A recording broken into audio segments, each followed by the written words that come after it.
comes Trae Young, coming right through. Loose balls. Winslow knocked it free, and Young is holding his ankle. Hero for three. 3 minutes into the second quarter, a 3-point Heat lead. Trae Young in the Hawks locker room now with that sprained ankle. Hero hits the runner. Coming across the lane. Butler sends it out to Hero. Nice move. And finish. Tyler Hero. First half for John Collins. He's made 6 of his 8 shots. Hero again. Hero's open. Gets it back from Leonard. Come on. Second triple for Hero. What a quarter he's had. Just another day in the world we live. I need a hero to save me now. I need a hero. I need a hero to save me now. Oh yeah! I've gotta fight today. That was fun last night. Speaking my mind today. He got it done. I've gotta make a stand. Defeating the Hawks last night. A little low on my headset there. Defeating the Hawks last night, 112-97. Miami improves to 3-1. Welcome aboard. We're coming to you live from Caneswear here in Davie. We broadcast from here once a month, of course. Perfect timing prior to Florida State. That's right. That's right. My man Ira Schofel will join us later to talk a little FSU.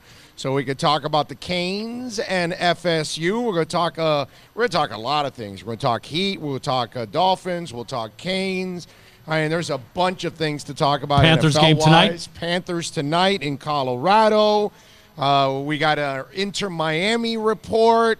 I mean, the only show in town that really does it all and covers it all, right? I mean, really, we're the only one that does it. But first of all, let's focus in on last night in their 112-97 win. And Jimmy Butler making his debut for the Miami Heat, 21 points, 5 rebounds, 3 steals. He was terrific last night. Kendrick Nunn wasn't efficient, but he was solid with 17 points. Bam was awesome, 17 points, 10 rebounds, 3 assists, 2 steals, 3 blocks. Winslow didn't shoot well last night, 1 of 7, only 2 points, did add 6 rebounds. Tyler Hero with a 19-point second quarter, a 29-point effort. Kid shot 7 of 9, was 3 of 4 from three-point range, 7 rebounds, because people forget he is 6'6", okay? It's not like he's 6'1" or 5'11". No, he's 6'6". So he gives you that other dimension, and they out-rebounded the Hawks, and they've been rebounding really, really well overall as a team. Hero played really, really well. They fouled his ass 4 times shooting a 3. Do you realize the respect that there is for you? That's not by mistake. Anybody can get fouled at the three-point line, and it would be a mistake by the defender, and you're fortunate as a shooter that you get that one foul.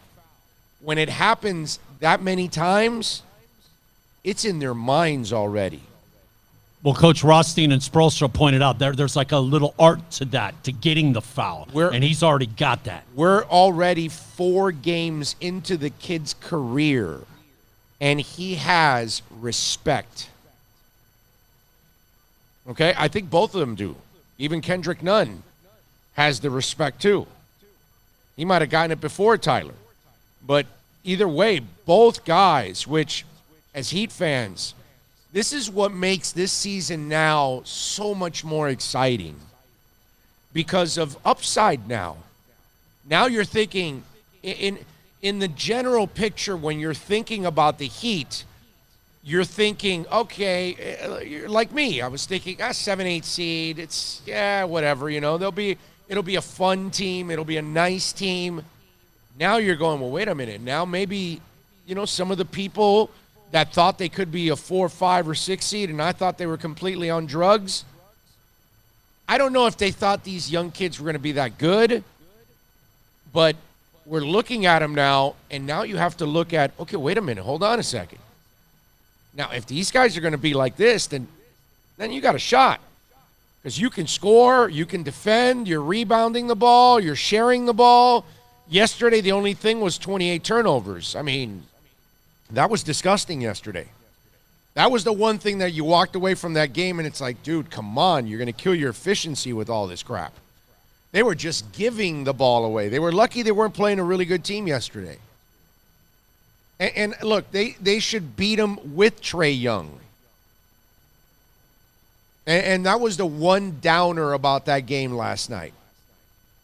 I'm a Heat fan. I don't care about the Hawks, but watching Trae Young go down, that was sad yesterday because everybody loses in the NBA. You don't want to see that. I don't want to see Zion Williamson sidelined for 6 weeks. That doesn't do us any good. Zion Williamson needs to be playing. Trae Young needs to be playing. And it's more satisfactory to get that game with Trae Young there for 4 quarters. So I'm not one of those guys that sits there and wishes that good players get injured or whatever. Like you'll be playing the Jets this week. I'm not going to be wishing that Jamal Adams gets injured. That's just not what I do. It's just not, that's not. No.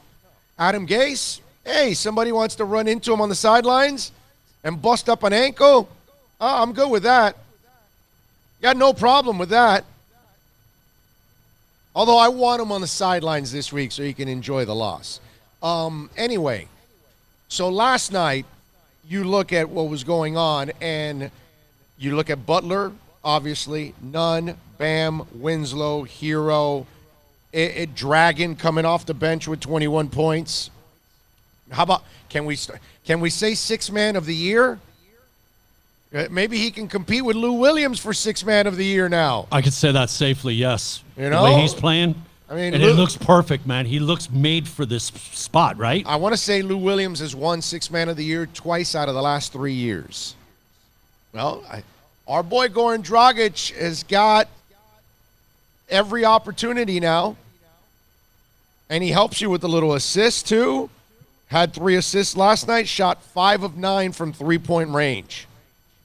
He is so comfortable in that role. It just, everything's taken a completely different turn when you look at what's going on with the Miami Heat. Like you were expecting a solid season. Now you're wondering, wait a minute, can these guys be better? And the other element to all of this that's really, really important, you're winning the games you're supposed to win, ladies and gentlemen. That is so important. Over the years, and I can even go back to the big 3. Now, with the big 3, you could fall behind by 20 and then come back. You could lose these ugly games. You didn't have to have the number 1 seed. You could overcome all of those things. But in recent years, it's happened also, not just towards the end with the big 3. Because remember, with the big 3, they would lose to Philadelphia and the Celtics and really bad teams. Back then, they were bad. And they were just giving games away at times because you knew they weren't focused. Because by years 3 and 4, they were bored with the process pretty much. And I get it. It's a long season. You know you're going to get to the playoffs. You know you've got the goods to get to the finals, all of that. But in recent years, we have watched them also lose games that they're not supposed to lose. To the Orlando Magic or the Phoenix Suns or whatever, any sorry-ass team that's out there in the league, okay, they've lost those games over the last couple of years. And you sit there and you're like, come on, guys. You're giving these games away. You can't afford that for playoff position.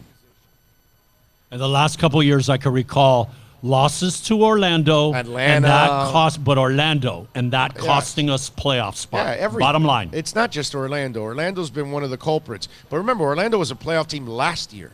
So they actually, any of the losses last year, well, Orlando was starting to pass you up last year actually. But in years past, you're right. It's been several. But it's been to Atlanta, to Orlando, you name it, to Phoenix. 20-something win teams. Yeah, just terrible teams, and you give those games away. And last night, while Atlanta may have, maybe some playoff aspirations as an 8 seed or something like that, Once they lose Trey Young, they can't even think about a playoff spot. So you're supposed to spank them and send them home and control it, and they did. And you don't want to lose those kind of games. Thursday, you're going to play them again. Now you're going to play them on the road. You got to take care of business. And that's really important, too, for this team. And I like that also. And there just seems to be an energy and a vibe with this team right now that is really, really fun. And the key is that everybody's bought into it. And when your best player in Jimmy Butler is going to lead by example, not just with his mouth, because you saw Jimmy yesterday directing and pulling Goran aside and talking to guys, because that's what he's going to be. He's going to be the leader of this team. Okay, that's his job. He's supposed to do stuff like that. But when you start seeing that his commitment's there, then everybody else has got to follow. I remember Harrison for the Steelers, who then played for the Patriots his final year. And he said that, like, Belichick doesn't mess around. That even Tom Brady is running to make sure he's on time for meetings. So when Tom Brady shows you that urgency, that he has to be there 5 minutes before the meeting starts, because for Belichick, if you get there a minute before it starts or right before it starts, you're late in his eyes. So people want to get there early. And if Brady's setting that example, then if you're player number 36 or 53 or you're player 62 because you're on the practice squad, how are you going to handle it? Your ass is going to get in gear. Because if Tom Brady's got to follow the rules, Lord knows you better follow the rules. So if Jimmy Butler's going to follow the rules, everybody else is going to follow the rules. And so if Jimmy Butler's going to play his ass off, he's going to demand everybody else to play their asses off. And that's a beautiful thing. And that's why I'm saying that when you watch this team, there's a really cool vibe going on right now for the Miami Heat. And I like that. I like it a lot. I like what I'm seeing from them. It also gives you a new sense of hope. Because remember, we've been stuck in this cycle now going on for years. And this year, we kind of get a reprieve from it because there's more to it now. But what I mean by is that we were stuck in this thing that we knew James Johnson's contract was terrible, and Tyler Johnson's was terrible, and Dion Waiters was terrible, and Hassan Whiteside's contract was terrible.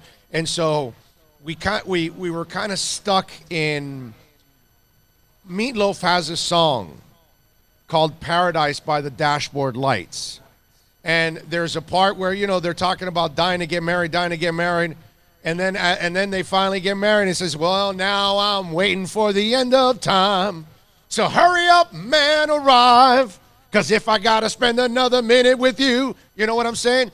So that's kind of been us for the 3 years now. We've been Meatloaf. And we've been looking at Whiteside like, if I got to spend another minute with you, I think I'm going to die. And James Johnson's contract, if I got to spend another minute with you, I think I'm going to die. And Dion Waiters, it's the same thing. And Tyler Johnson. And they've been able to unload some of these problems.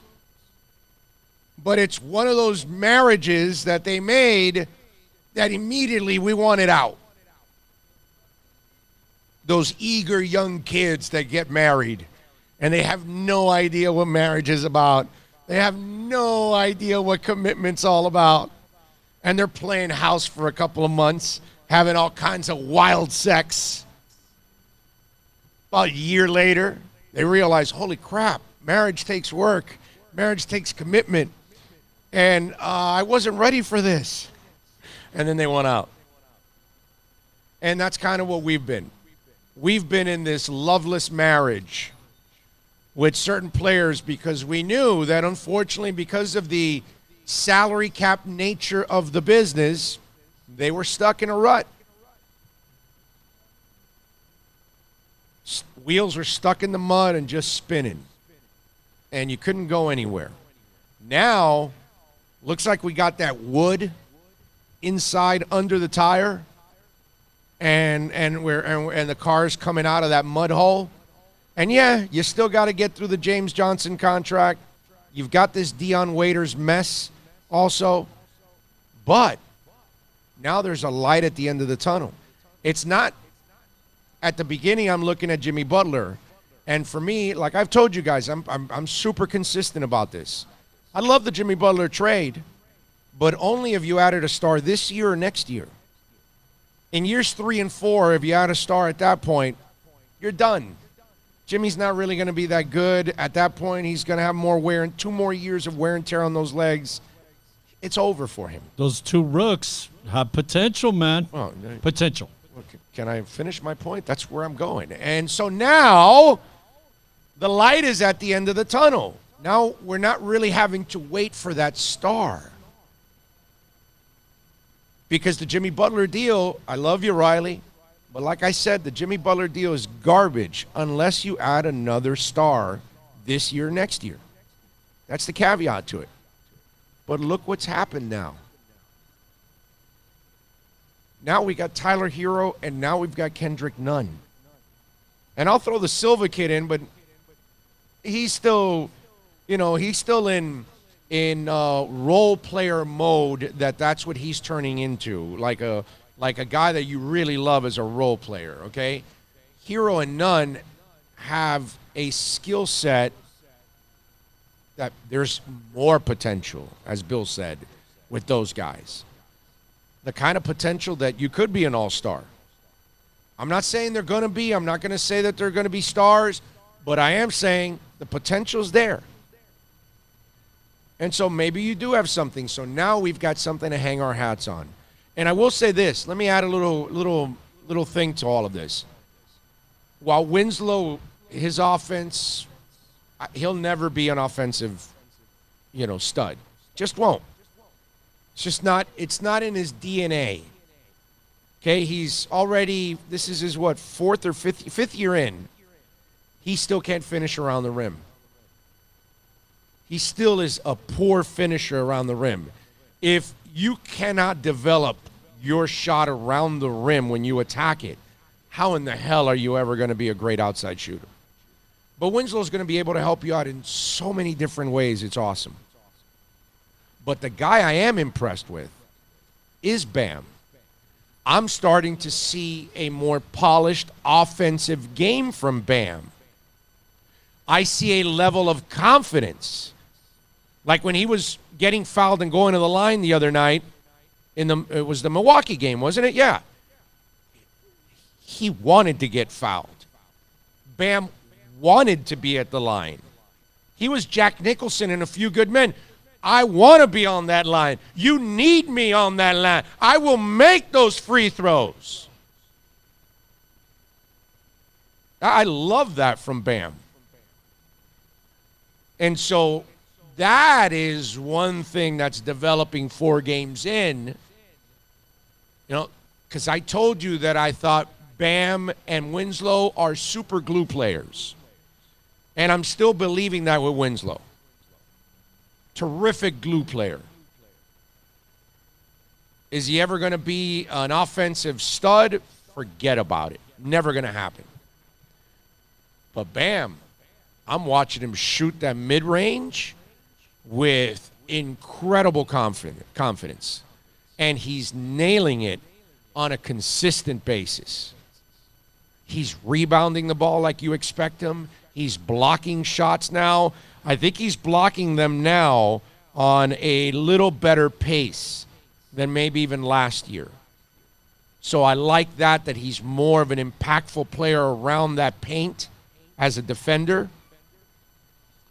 So if you start telling me Tyler and Kendrick are turning into offensive weapons for you, and that Bam is an offensive weapon for you, along with the defensive nature that he brings to the table, Winslow can defend and can do all the glue stuff that you want. Assist, rebound, all those other things that you want. Steal the ball, all those type of things. His offense, with Winslow, it's more like you'll get everything. Whatever you get on offense, it's kind of like gravy. Okay? And then you're giving me an explosive Goran Dragic off the bench. A guy that is super comfortable with his role off the bench.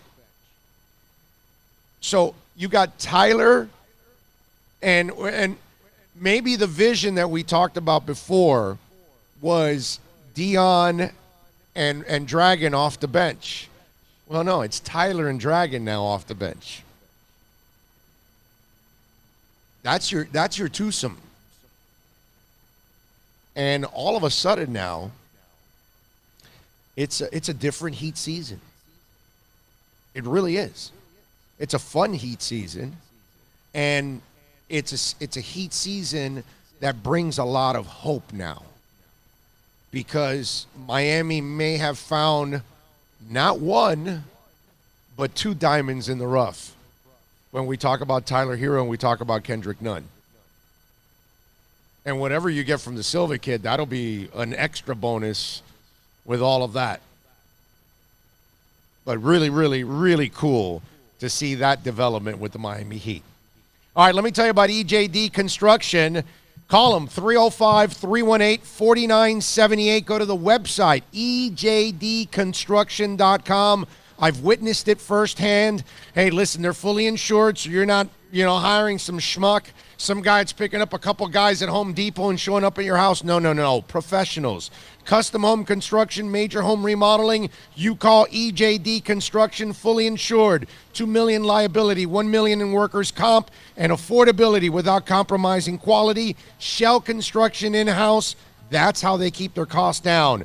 Call Eric right now. Tell him that Big O sent you, and I promise you, you want to improve that man cave, the kitchen, you want to redo that driveway, the backyard, the pool, whatever it is you want to do. 305-318-4978. That's 305-318-4978 for EJD Construction. Just a couple of notes. You touched on Meatloaf. Just to let you know, yesterday was the anniversary, 42 years, 1977, the release of Bat Out of Hell. What a great album has happened to have sold 43 million copies, and that would be for not Meatloaf, Marvin Lee a day. Okay? Also, we didn't do it yesterday, but it needs to be noted. Yesterday, the break, we had Pink Floyd. It was historical yesterday. Dark Side of the Moon marks its 491st week, 1983 from 1972, consecutive weeks in Billboard's top. It knocked out Johnny Mathis, his greatest hits that had been there for 490. It set the record yesterday. So just, we're always information and pop culture, music, and bada bing. And now we're going to pay some bills. Plus tax, tech title. It includes $8.99 dealer fee on approved credit. Offers end 11/10/19. Over 1,500 Toyotas are on the ground, and truckloads of new 2020 Toyotas just keep on coming. To eliminate all 2019 models, Toyota of Hollywood is holding the ultimate 2019 model year changeover event. Make us an offer, any offer, and you can buy a Toyota at up to 50% less than their original MSRP when new and used. 50% less. A pre-owned 2019 RAV4, not $30,000, $19,775. A pre-owned 2019 Camry LE, not $26,000, $17,775. A pre-owned 2019 Corolla LE, not $22,000, $12,775. Pay up to 50% less at Toyota of Hollywood, the #1 volume Toyota dealer, based on total retail sales of new Toyotas in the Southeast region for 2014 to 2018 per SCT, on 441 between Hollywood Boulevard and Sheridan Street. Open till midnight. Thinking about buying or refinancing a home? Act now. Home values are ticking up. Don't put off making a move any longer. Call Michael Kodsey now at Choice Mortgage Bank, 561-441-2730, while mortgage interest rates are still at historical lows. Call now to get pre-approved and buy your dream home. If you're currently paying over $800 a month for rent, call 561-441-2730 now before interest rates go up. Down payments as low as 3.5%. Veterans may qualify for no money down. If you own a home, but you're upside down, Michael Kodsey can help. If you're being denied by your bank or your loan process is taking too long, call 561-441-2730. Act now while fixed rates are still under 3.5%. Offices in Boca and Boynton Beach. Rates and terms subject to change daily without notice. Equal housing lender. NMLS 122081. Seen ghosts.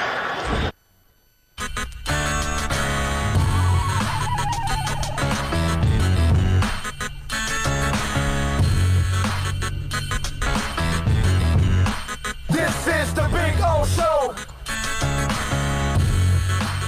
All right, welcome back. Coming to you live from Caneswear here in Davie, 2511 South University Drive in Davie, right close to Dolphins training camp. So come on by and say hi. We'll be out here till 2 o'clock, a little after 2 o'clock, actually, because we'll have the Michelle Kaufman segment at 2. So about 2:20, 2:30 we'll probably be done. You know what's just like maybe 200, maybe 100 yards at the most, maybe. Las Spadas. Yes, sir. Yes. Yes, sir. Yes. So, Jaron Williams has been announced the starter for the Miami Hurricanes against FSU. You surprised? No, not surprised, but right.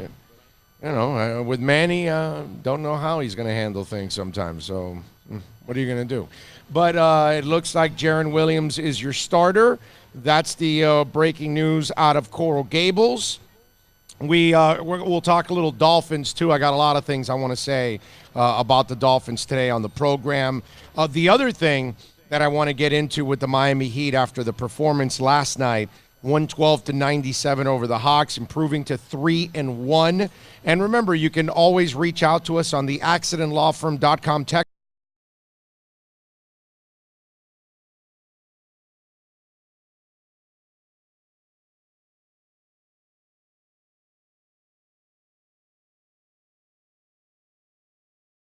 And, of course, on Twitter, at Big O Show, on Instagram, Big O Radio Show.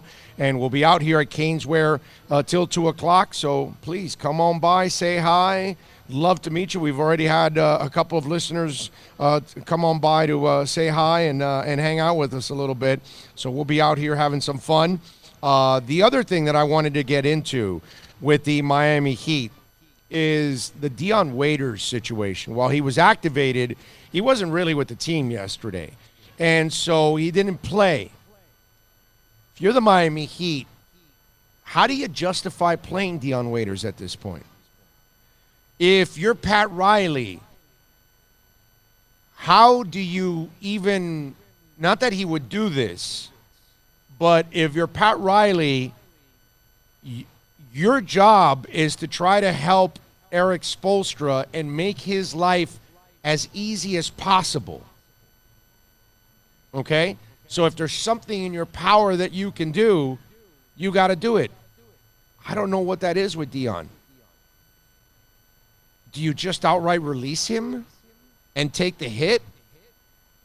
Do you try to see if you can work it out, get him on the court, get him practicing so you can trade him? I personally don't think he's tradable. I really don't. I don't think you could get a second-round pick for him. If he's tradable, you try to get him on the court. But the bottom line, if the guy was bitching about minutes, and now with the way these guys are playing, like it's going to cut even more, cancer's just going to spread. That's why. How do you handle this? If he's worth something, if we could trade him, then yes. But if not, man, I think bye-bye. You cannot play him. Because if by playing him that cuts into any minutes on Nunn and Hero, you have failed. because there is no future with Dion Waiters. All the future is with Tyler Hero and Kendrick Nunn right now. That's who I want to see play. That's who I want to see getting playing time. Now, if Nunn and Hero are in this 1 month funk and you want to start using Dion a little while they're in a funk and they figure it out, that's fine.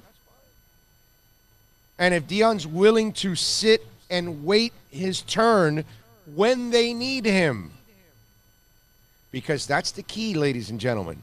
That's the outright point in all of this. The Miami Heat does not need Dion Waiters.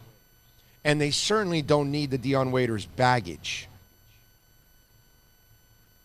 So if the idiot is not going to learn how to deal with this situation, he got his money. That's what he wanted. He wanted to get paid. And the Heat were dumb enough to pay him even when he was injured and needed surgery. So 10, 12 million in that area, right? For a year, yeah. So this is a guy that's stealing money without a gun and a mask. You got your money, Dion. Shut up now. You're not going to be gifted anything. In fact, Spoelstra talked about that last night in the press conference. That we're not going to be giving the playing time to people. It's something you got to earn. And that's the problem with Dion. He hasn't earned a damn thing on this team. So why would you give him anything? And at this point, the best thing you do is play Tyler Hero. The best thing you do is play Kendrick Nunn. You got to play these young guys. Because unfortunately, Dion Waiters, whether he likes it or he doesn't, he's a progress stopper now, is what he is. I mean, that's really the only way we can call it. There's nothing productive about playing Dion now. You're not struggling for minutes. You're not short on talent. You're not short on scorers. That's the other thing that's going on with this team. They got plenty of guys that can score.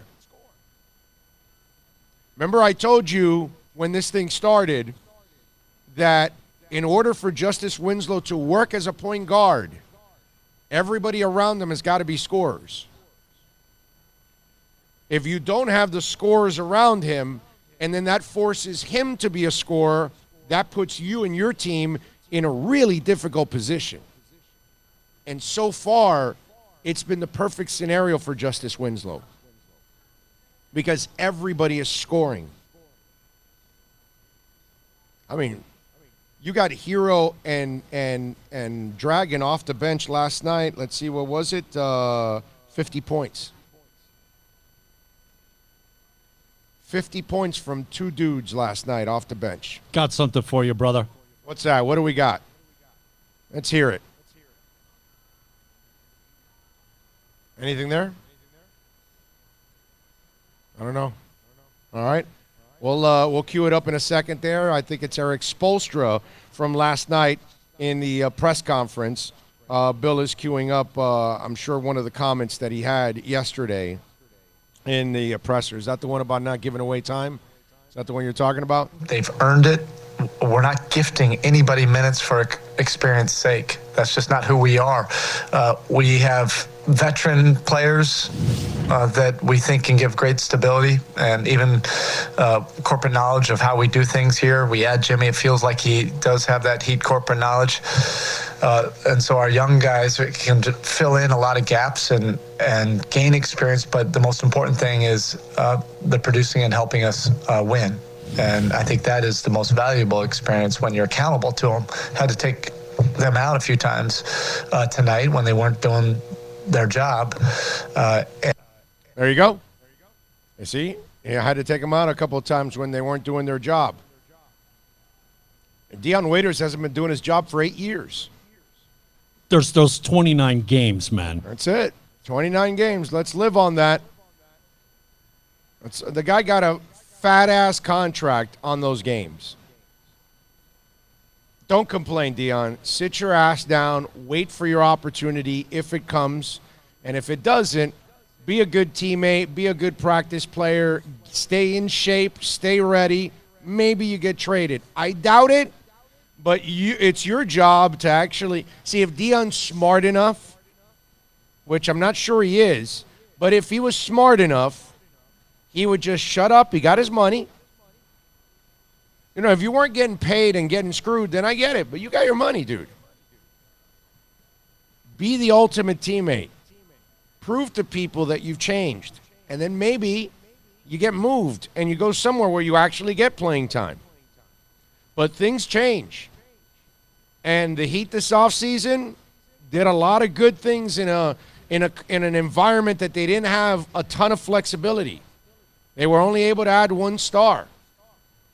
So they had to find something some other way, and credit to them, they may have found something in Tyler Hero and Kendrick Nunn. Let's hope. I mean, that's all I can do as a Heat fan is hope.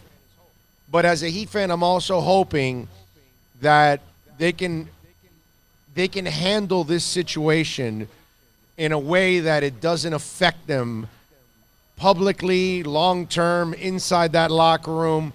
Although, I will say this, like I told you, I told you in the first segment that I like the vibe. I don't even think Dion complaining or whining will ruin the vibe in that locker room. Because everybody right now is happy. Because the guys that are part of the rotation and contributing and winning, they're all happy. Bam's happy, Winslow's happy, Dragon's happy. He's in a new role. Tyler obviously is happy. I'm sure Kendrick Nunn's happy. Olynyk looks like he's satisfied with everything going on. Silva looks like he's happy. So I don't even think Dion Waiters can bring these guys down at this point in time. But you don't want it. You know why? I want to talk about Tyler Hero's night and his second quarter where he lit it up. I want to talk about Kendrick Nunn. I want to talk about Silva. I want to talk about, like I talked in the first segment, about Bam's improvement and what you're seeing. I want to talk about Winslow, whether it's good or whether it's the uneven play with his offense.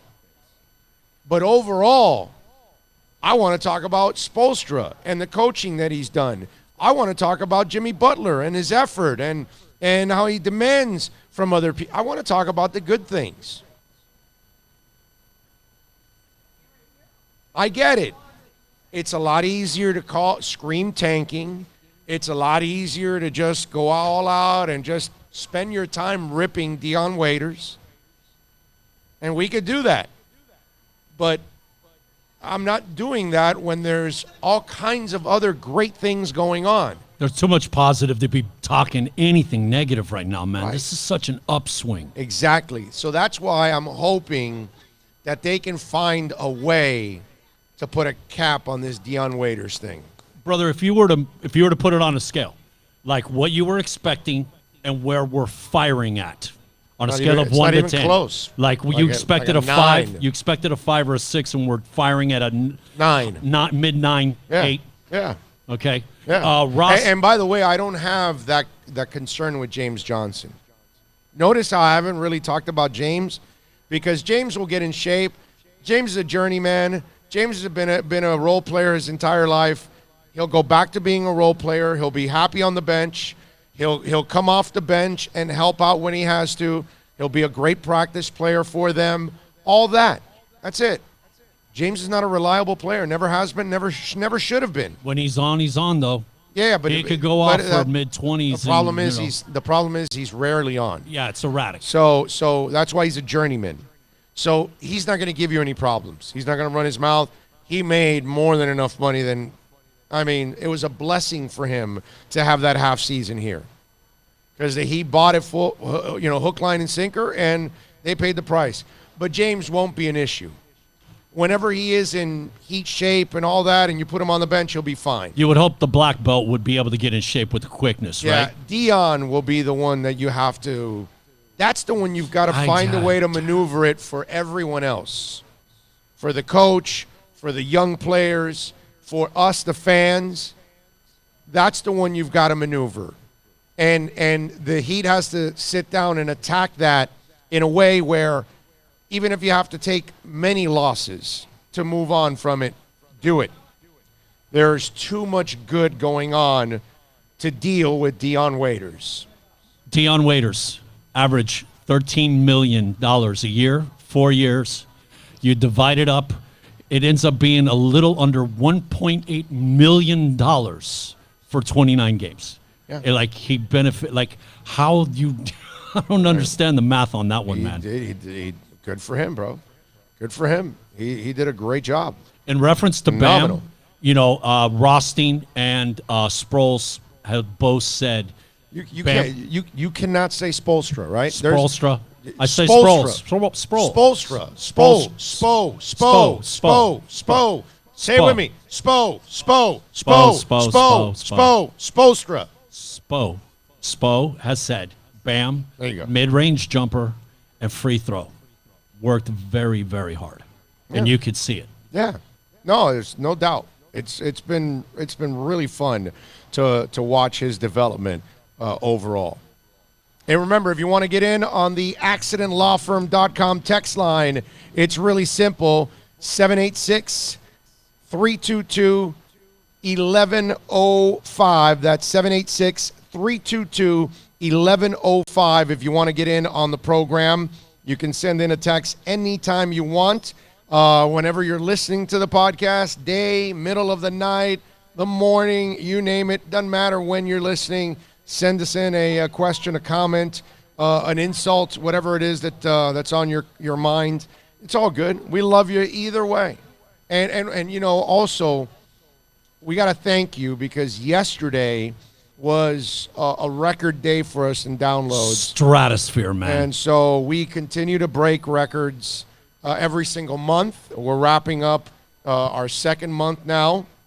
I mean, we started in late August, so it doesn't really count. Our first live show was the 24th? 22nd. But with the month of September, we had a great month for our first start. And then we've gone up in October. We're probably going up like an extra 30% or 25%, I think, in our downloads. So it's been amazing, the rise, and we're on the trajectory of continuing in the month of December to rise in our downloads. So thank you for spreading the word. Thank you for sharing links. Thank you for telling your friends, your neighbors, your family members, whatever you're doing. The text messaging interaction, all that, Twitter, everything, man. Everything. Thank you, however it is that you're doing it and helping us, because it's not like we're paying for any kind of advertising. So obviously it's got to be word of mouth and people telling other people about it and social media and all of that. So we appreciate your support immensely. The download numbers have been just through the roof. And that is, we're extremely grateful for all of that. So thank you very, very much. And of course, one of our proud sponsors is the Dandy Donut Factory, Hollywood location only. Bobby, Laura, Frank, all the amazing people out there. You can go out and have an incredible breakfast, jumbo eggs, any style you want, scrambled, you name it. You love them sunny side up. You can get eggs with ham, scrambled eggs with diced ham, Italian sausage, all kinds of breakfast sandwiches, from a cheddar omelet to the bacon, egg, and cheese, the roasted pepper and egg, steak, egg, and cheese. They've got a Western style burrito for breakfast. The Dandy Burgers, which, of course, Bill had one of those yesterday when we were at Monday, 2 days ago. Monday when we were at Dandy Donuts. And when we talk about those donuts, oh, it's so good, man. From the Boston cream to the vanilla cream to the lemon, the apple spice, the cake donuts like the blueberry cake, the plain cruller, the Oreo. Bill took one of those home, actually. He took the Oreo one. Yes. It didn't last 10 minutes. It was gone. I can imagine, man. Raised donuts like the apple fritter, the vanilla dip, honey buns, glazed twists, chocolate dip, Those glazed donuts are so good. It's my favorite donut on the planet. It's got that real honey inside. Fresh baked muffins from blueberry to cranberry to walnut, chocolate chip, New York coffee cake, you name it. New York style bagels from plain to pumpernickel. Everything in between. You got to go to 102 North 28th Avenue in Hollywood.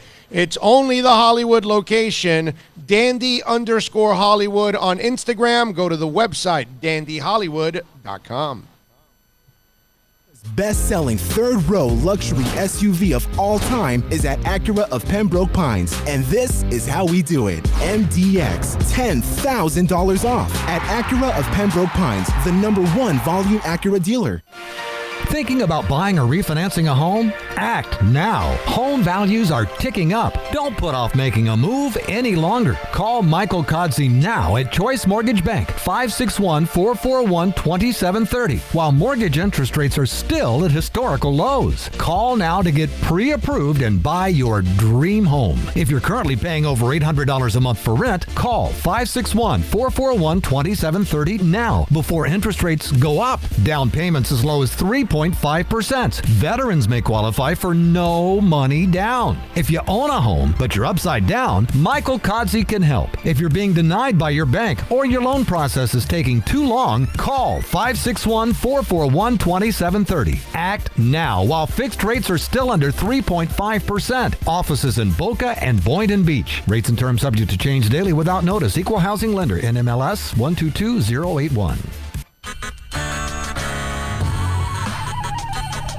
All right, we're back. Hey, Brian Flores is addressing the media right now in Davie. Let's go to it right now. This is the Big O Show. A rehab program in LA, and we talked about that, and we just felt like there was, he's not eligible to come back for a period of time. So that conversation is between he and I. That report is. I can't really, speak to what that report said, but is it accurate? Is it not accurate? I would say it's probably somewhere in the middle. He's going to rehab in LA for a little bit, and then we'll take it from there. So that's kind of the conversation I had with him. I was kind of joking with you, but that exchange with the official was kind of eye-opening. And what was your point of contention on that replay? What had you so fired up? I've moved on. I've turned the page from the Pittsburgh game. I think it was obviously a big call in the game. There's emotions that they run high in a game like that, and really every game. But we've turned the page. We're on to the Jets. That's where our focus is. We talked about that this morning as a team. That was the message.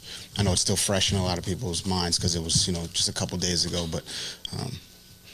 We got to turn our attention to the Jets, and that's kind of where we're at. So you faced the New York Jets head coach when he was the play caller here. Yeah. What challenges does he pose as an offensive play caller?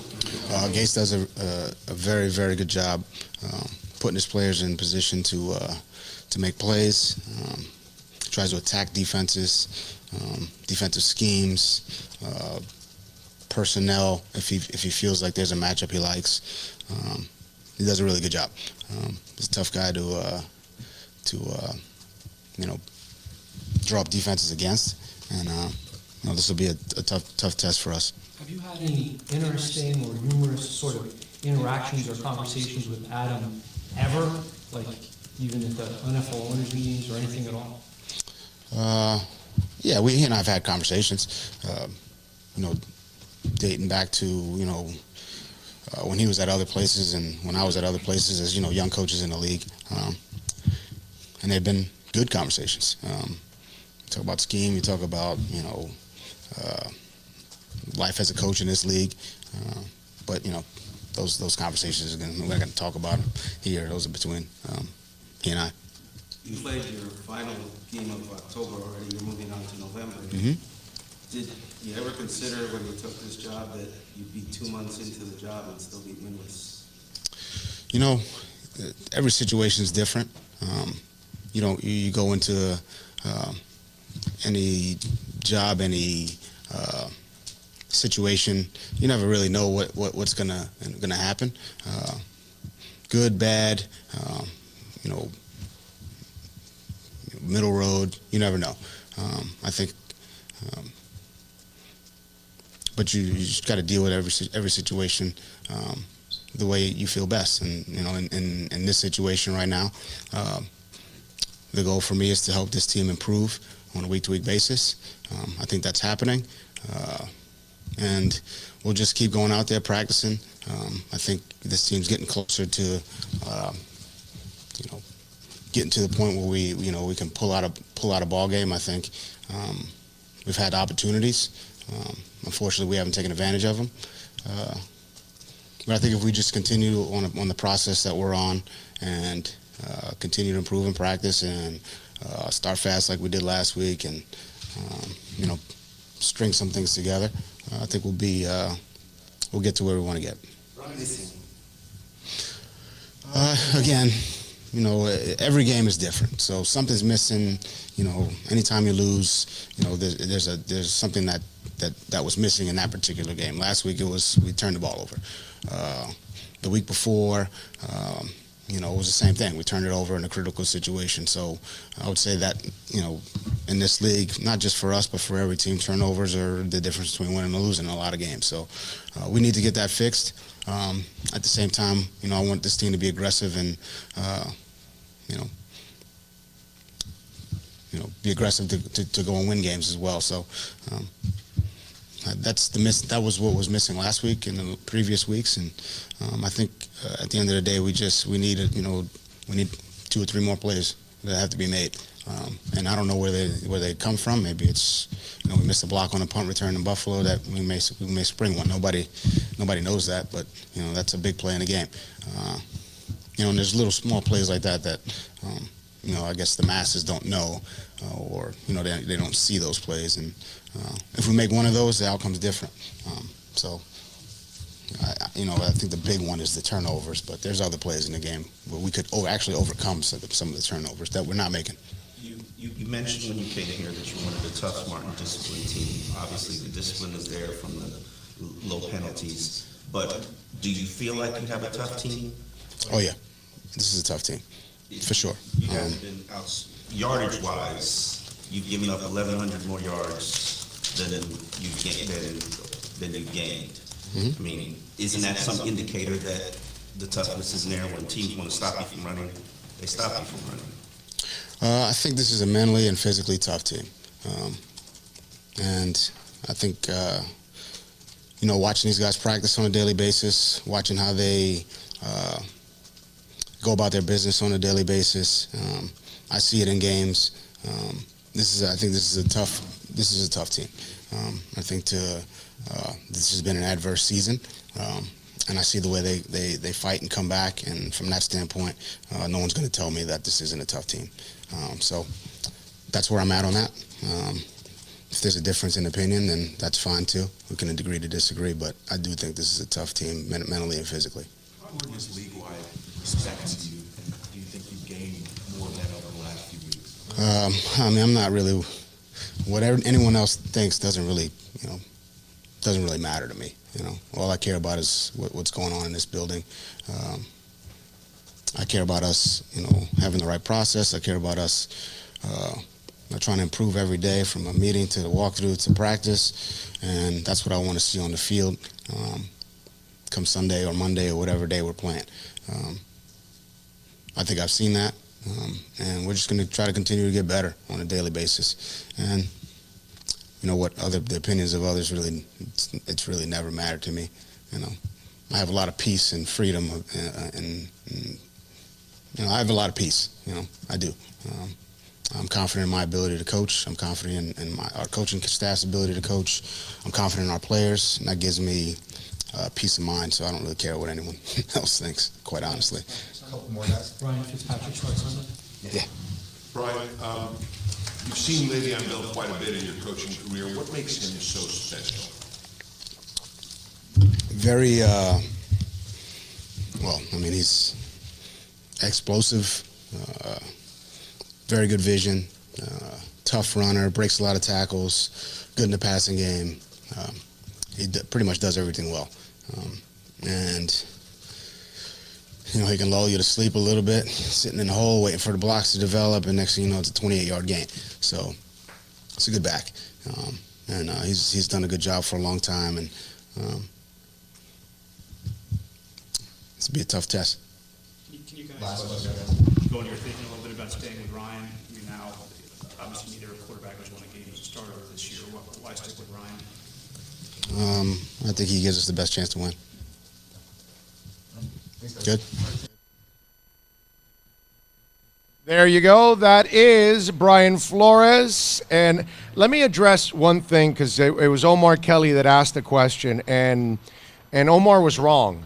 And I'll tell you why Omar was wrong. The way he addressed that question, the way he's looking at it also. And it's not just an Omar thing. It happens to a lot of people out there, some of you maybe that are watching and listening right now. And it happens in the media a lot. It happens with a follower yesterday on Twitter that goes to me, well, yeah, no, and this coaching staff sucks at second half adjustments. And I'm kind of tired of this conversation already in a way, because I'm not going to change somebody's mind in that when I educate them and try to walk them through all of this. It's kind of like the tanking thing. The Dolphins aren't tanking. They reset their franchise. So they can spend and they can do all those things. The Marlins, they tank. Okay, the Bengals, they never try all out to win, ever. They're tank mode all the time. Dolphins are not. And again, it's just a misconception, but it's not a misconception. It's just one of those things that it's a misunderstanding, the way people look at it, or they have a different definition of what tanking is, I guess, than I do. Well, the Dolphins lose not because they're not tough. That question by Omar was terrible, because they are a super tough team. They're just not talented enough.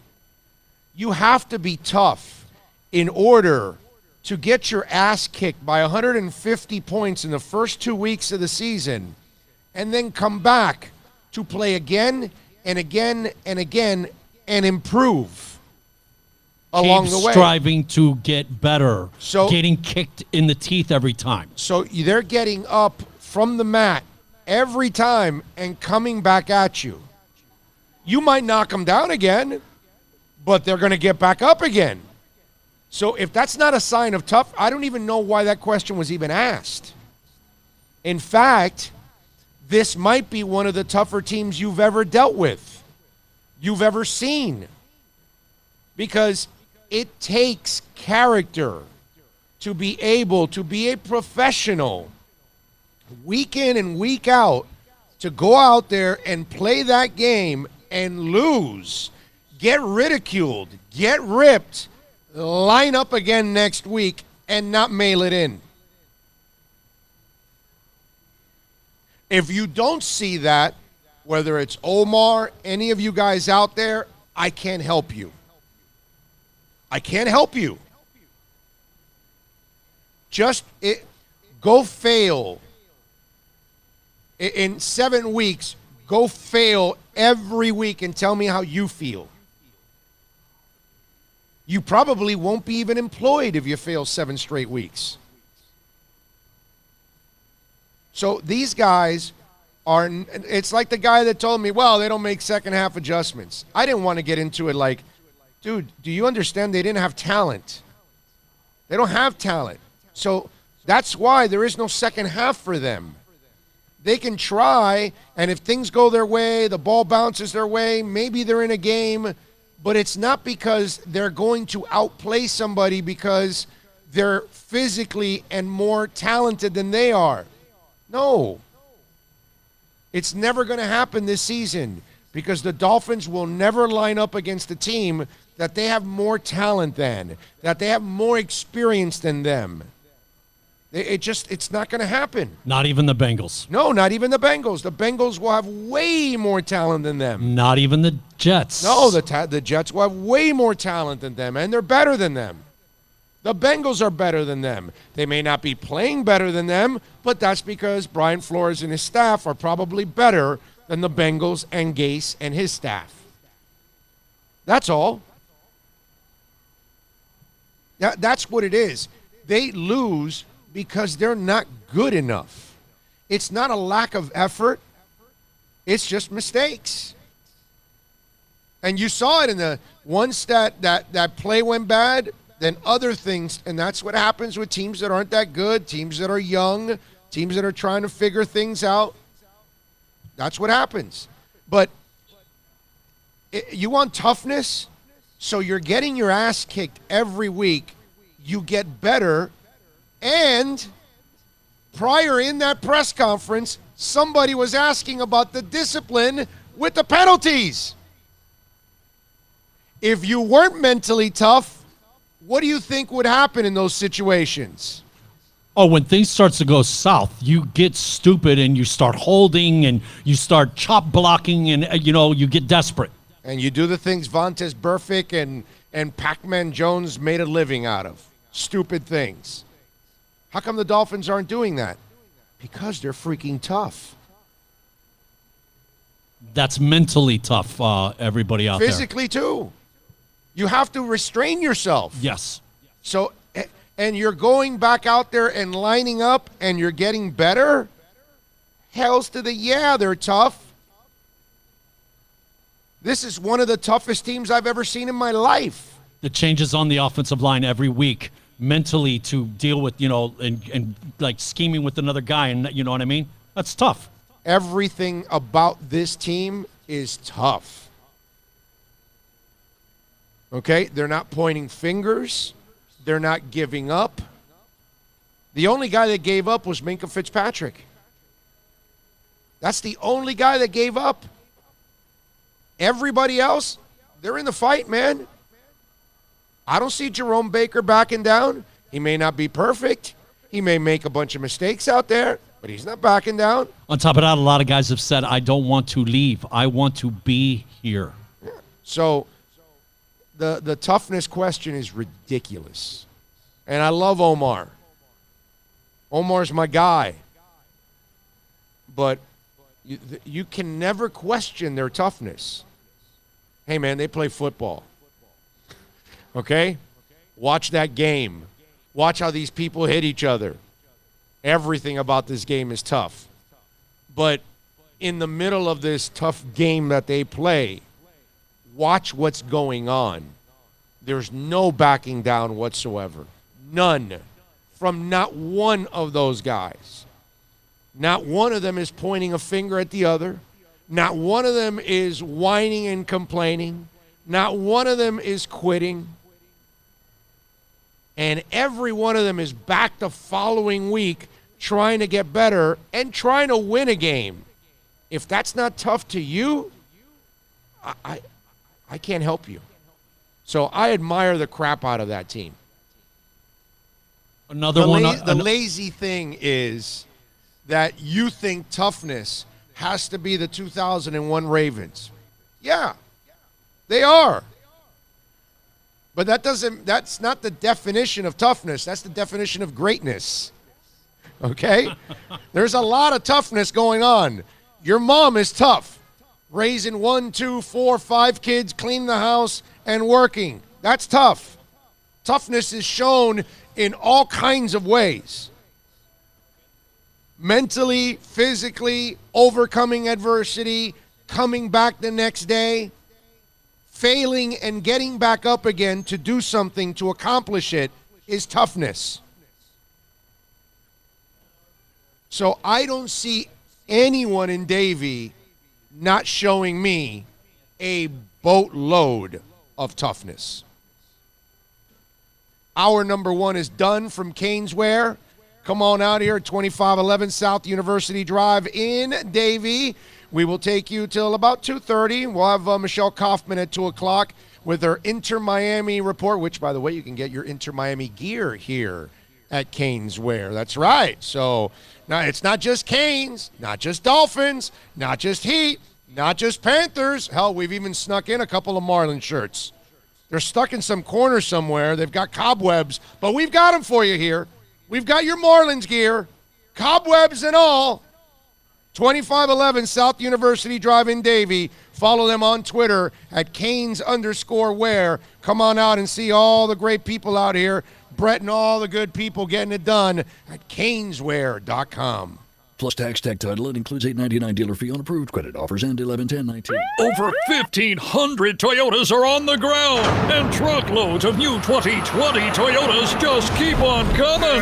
To eliminate all 2019 models, Toyota of Hollywood is holding the ultimate 2019 model year changeover event. Make us an offer, any offer, and you can buy a Toyota at up to 50% less than their original MSRP when new and used. 50% less. A pre-owned 2019 RAV4, not $30,000, $19,775. A pre-owned 2019 Camry LE, not $26,000, $17,775. A pre-owned 2019 Corolla LE, not $22,000, $12,775. Pay up to 50% less at Toyota of Hollywood, the #1 volume Toyota dealer, based on total retail sales of new Toyotas in the Southeast region for 2014 to 2018 per SET, on 441 between Hollywood Boulevard and Sheridan Street. Open till midnight.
It's a beautiful thing. There we go. And thank you all for hanging in there. As always, what do we got here on the that was a little Silver Sun pickups, They're so man. good. Yeah, They're so good, awesome man. baseline. Oh, so pissed I missed them the time that they were at the Fillmore, because that was I'll get them.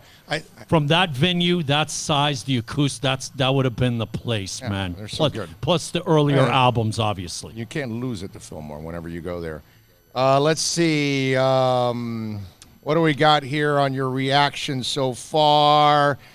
Unbelievable how much better Flores is than Gase as a coach, Nico says. George says, exactly. Oh, this is the hardest working team I've seen in over 20 years. What percentage of players will be new to the roster next year compared to this year's roster? Yeah, I would say easily half the roster will get turned over next year. Easy half the roster. Yeah. I would go with that. Tommy says, I like the way they've come out the last two games. Was upset with the bombs away attitude versus Steelers in the second half. That amount of penalties they commit is unbelievable considering how young and unfamiliar the roster is with each other. You are correct, Matt. That is it's truly amazing that they don't commit a lot of penalties. George says, how can you not pull for them? I think the rest of the NFL fans are starting to notice the effort of them as well. But you know what happens, George? The thing is, most people aren't watching the Dolphins. That's why Steve Young said that stupid-ass comment 2 nights ago, because he hasn't watched them. He thinks that what happened in the first 2 weeks has been happening every week, and that's just not the case. But again, you're lazy. You just say, 0-7. Oh, they suck. They've been blown out by 400 points every time. No, they haven't. They're actually been very competitive, and they've been in games. They're just not good enough. That's all. It's not that they're not tough enough. It's not that they don't make adjustments. It's not that they are giving up. No, it's just they're not good enough. Tough, they certainly are. You got to be tough to do what they're doing, the way they're doing it. Alex says this Heat team is what we want from the Dolphins to look like.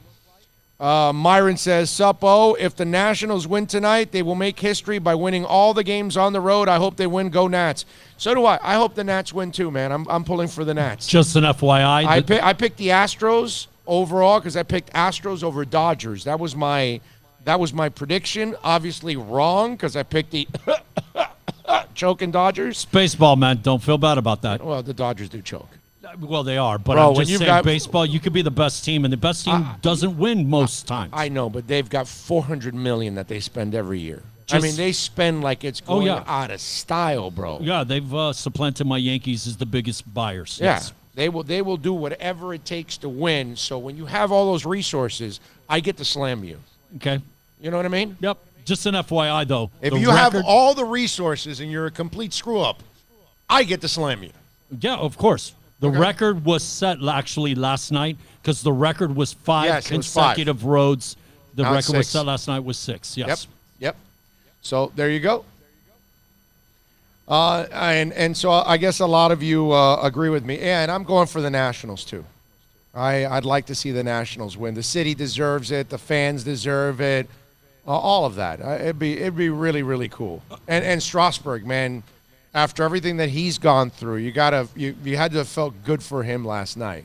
Although that's the thing about baseball. The whole thing with Seager, was it Seager, the kid with the bat?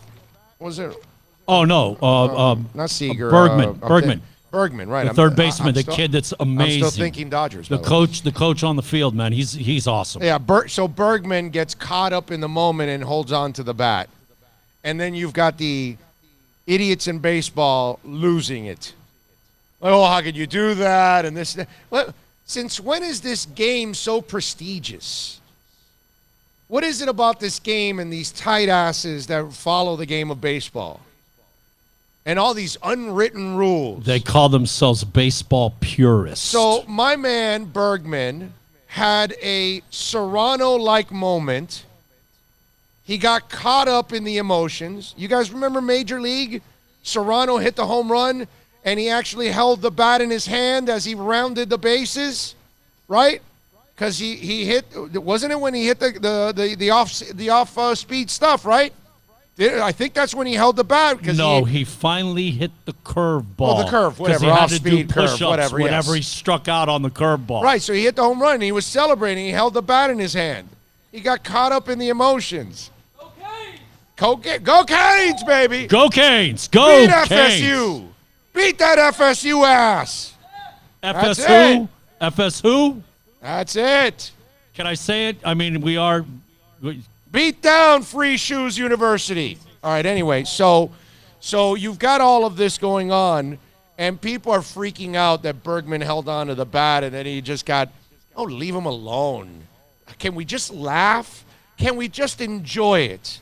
Do we have to think about maybe he is breaking some unwritten rule? It is unclassy of him. They should plunk him the next time he comes up. And then the guy for the Astros then did it also. You know, it was beautiful. It was awesome. You got one guy from the Astros doing it. You got the guy from the Nationals responding. I love it. Can we just have some fun with it? Do people have to lose their minds on something so stupid? This is why baseball is down in the dumps. They have no fun. They have no identity whatsoever. The game's gone to crap because the game has gone to crap. It's either a home run or a strikeout.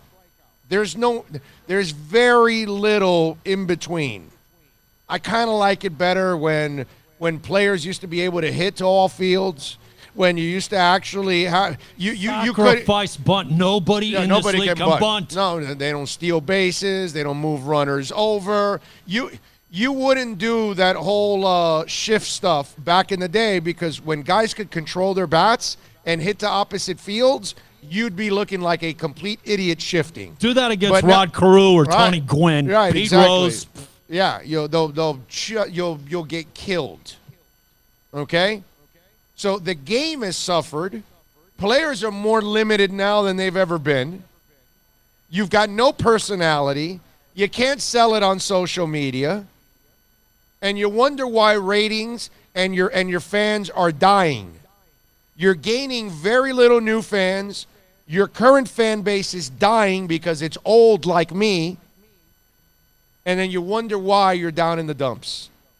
Those are the people that hate bat flips. They even get pissed off at Encarnacion's parrot. Yeah. Even that little thing. Give me a break, dude. Let them have fun, bro. Flip the bat 400 feet in the air if you want. Who cares? Drop the bat between bigger the first moment, and second the bigger base. the flip, right? The bigger the moment. Yeah, bro. Hey, there's a bat boy for a freaking reason. Okay? That bat boy will get up and pick it up next to the batter's box if you dropped it there. If you dropped it between first and second, go pick it up there. If you dropped it off right after the first base, then pick it up over there. Who cares? Laugh. Enjoy the moment.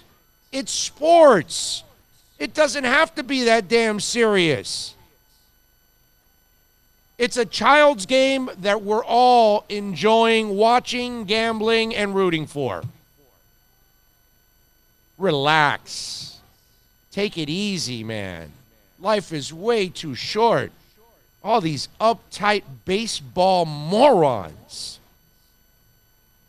You just keep hurting your sport, guys. That's all. Just keep hurting the sport. You got a Game 7 tonight. And we're going to be talking about that's the other thing, that interference call. That was terrible, dude. What is Trey supposed to do there? Give me a break. He did not get in the way of the throw and everything. You know what the guy at first base has to do? Not wait for the ball so deep with his glove where the runner's at. How about bringing your glove up a little bit so you can catch the ball a millisecond faster and then tag the guy? But if you wait and you put your glove right where the guy's running, well, then of course there's going to be an interference. But it's interference on your irresponsible ass, not the runner. You heard what Smolt's comment was. Spring training, they teach you to kind of throw toward the guy so you could get that call. Right. Okay? Right.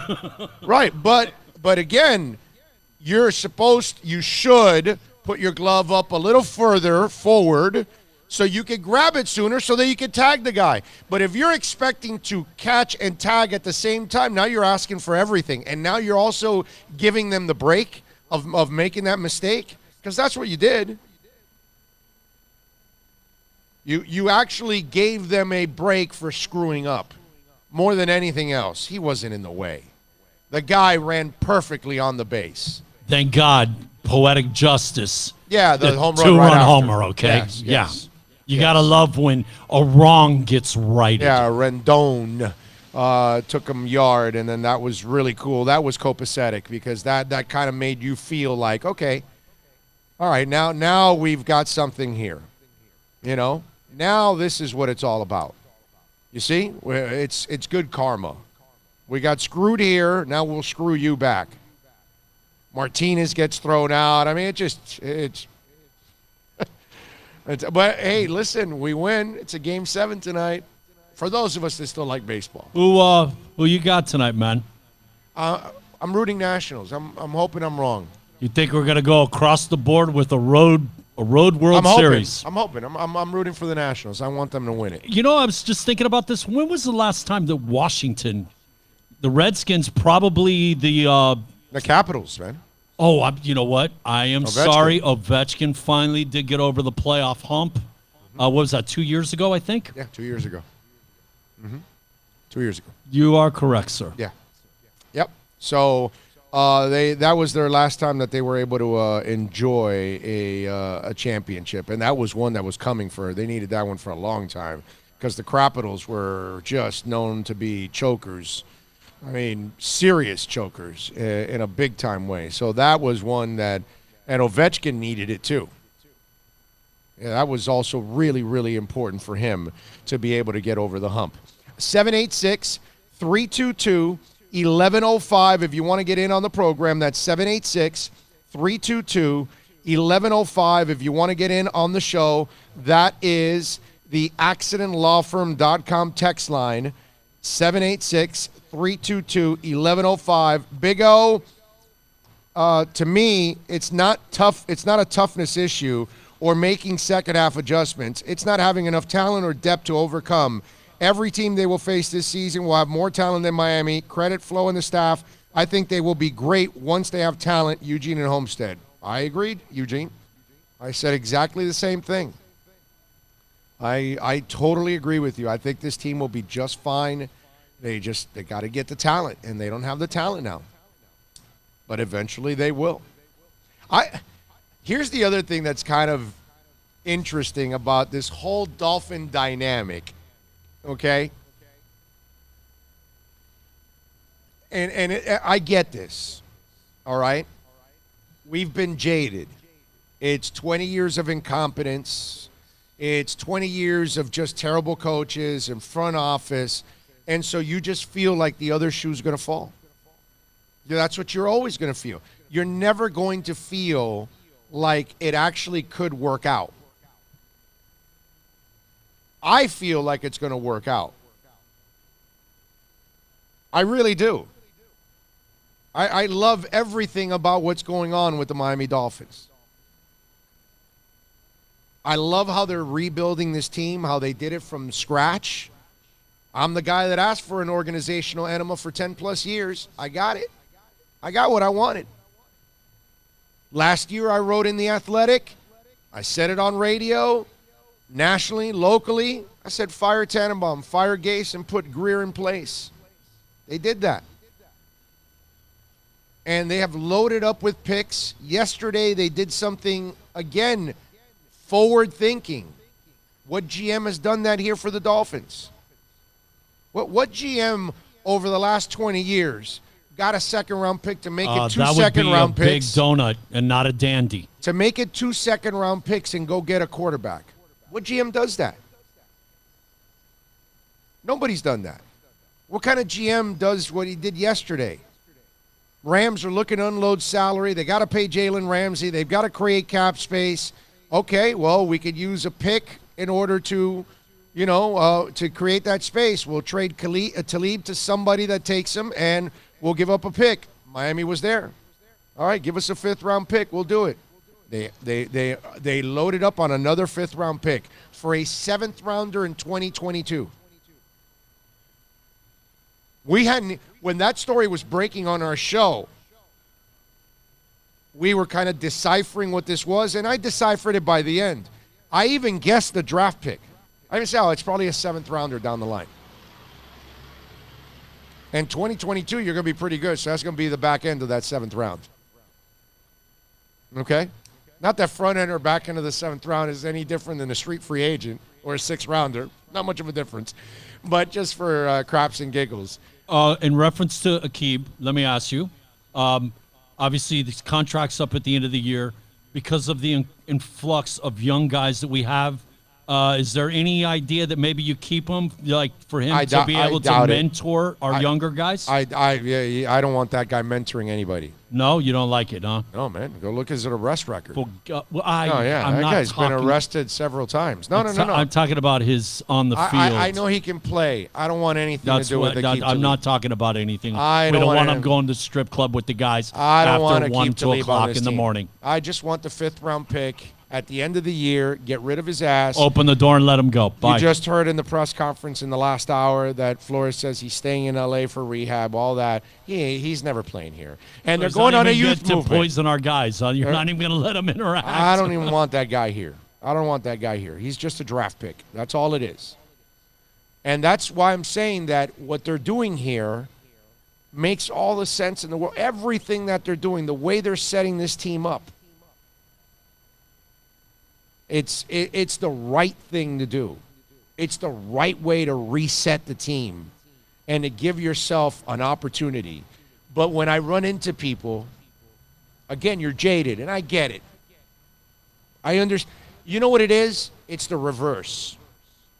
A lot of you out there, the last 20 years, you thought I was jaded.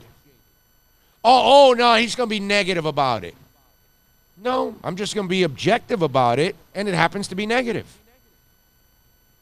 Now I'm going to be objective about it, And I happen to think it's going to be a positive. And I run into a lot of you Dolphin fans out there. Well, if they can make the right picks, because they never make the right picks, because they never do this, and why is Greer here? Because he was here the last 15 years. And even though I tell people, okay, look at what he's done the last 6 months. No Dolphin GM the last 20 years has ever done anything like this. So where's he getting it from? Oh, he must be his own man. He must be thinking on his own. Oh, that can't be. He must be part of the old Dolphin regime. So they paint themselves a picture that Greer is Jeff Ireland and Greer is whatever, any of the guys you've had here, Gase and everybody else and Cam Cameron and all that. And he's the same as all of them. And that he'll, of course, make all the wrong picks. But they don't look at all the great trades they've made. Getting rid of all the salaries. Hiring McKenzie and Marvin Allen. Hiring like legit, like excellent personnel people next to him. Bringing a coaching staff that is now starting to look like a real coaching staff. But let's overlook all of that. It's the Dolphins. They're going to screw it up again because they always screw it up. I just don't think they're going to screw it up this time. I really don't. I really feel like they're headed in the right direction and they're going to make a lot of the right moves. Are they going to be perfect? No. Nobody's perfect. They're going to make some mistakes, but I think they're going to make more right decisions now than wrong decisions, which we had to reverse for 20 plus years. So it's really, I love the dynamic because, and it's good also for me personally, because there's a lot of you out there that for 20 years or the last 10 or 15, you were so convinced that I was being negative about the Dolphins. Now you hear me talk about the Dolphins and what they're doing, and all you hear are positive things about what they're doing, and some of you are negative about it. And so I love how the tables have turned. And it's really not because you're being negative or you're a negative Nancy or anything. It's what you've been trained to be. And so it's almost like that's what you're expecting because that's what's going to happen. Time will answer it all. The last 20 years, time pretty much answered every single time I was right. Even in 2008 when I picked them to go to the playoffs. Didn't pick them in 16. Did not see that one coming. Didn't think they would be. Well, with Matt Moore finishing up the season, how could you? Yeah, I thought they were like a 6-7 win team, something like that. They surprised me that year. But it was an aberration. Got to give some props to Moore, man. Solid backup. Yeah, he really is. Always been a solid backup. As long as you understand that that's what he is, a solid backup. I've, again, the other Dolphin fans, when I used to tell them, hey, not a starter. Oh, no, he's being negative. No, I'm just being honest, man. Hey, man, with the number of injuries to QBs, you need a good backup these days. You really do. Is that older lady wearing an Iron Maiden shirt? Oh, no, it's a Beetlejuice. That would be Beetlejuice. She's in the right. I saw it in my periphery, and I go, is that Maiden? And it was Beetlejuice.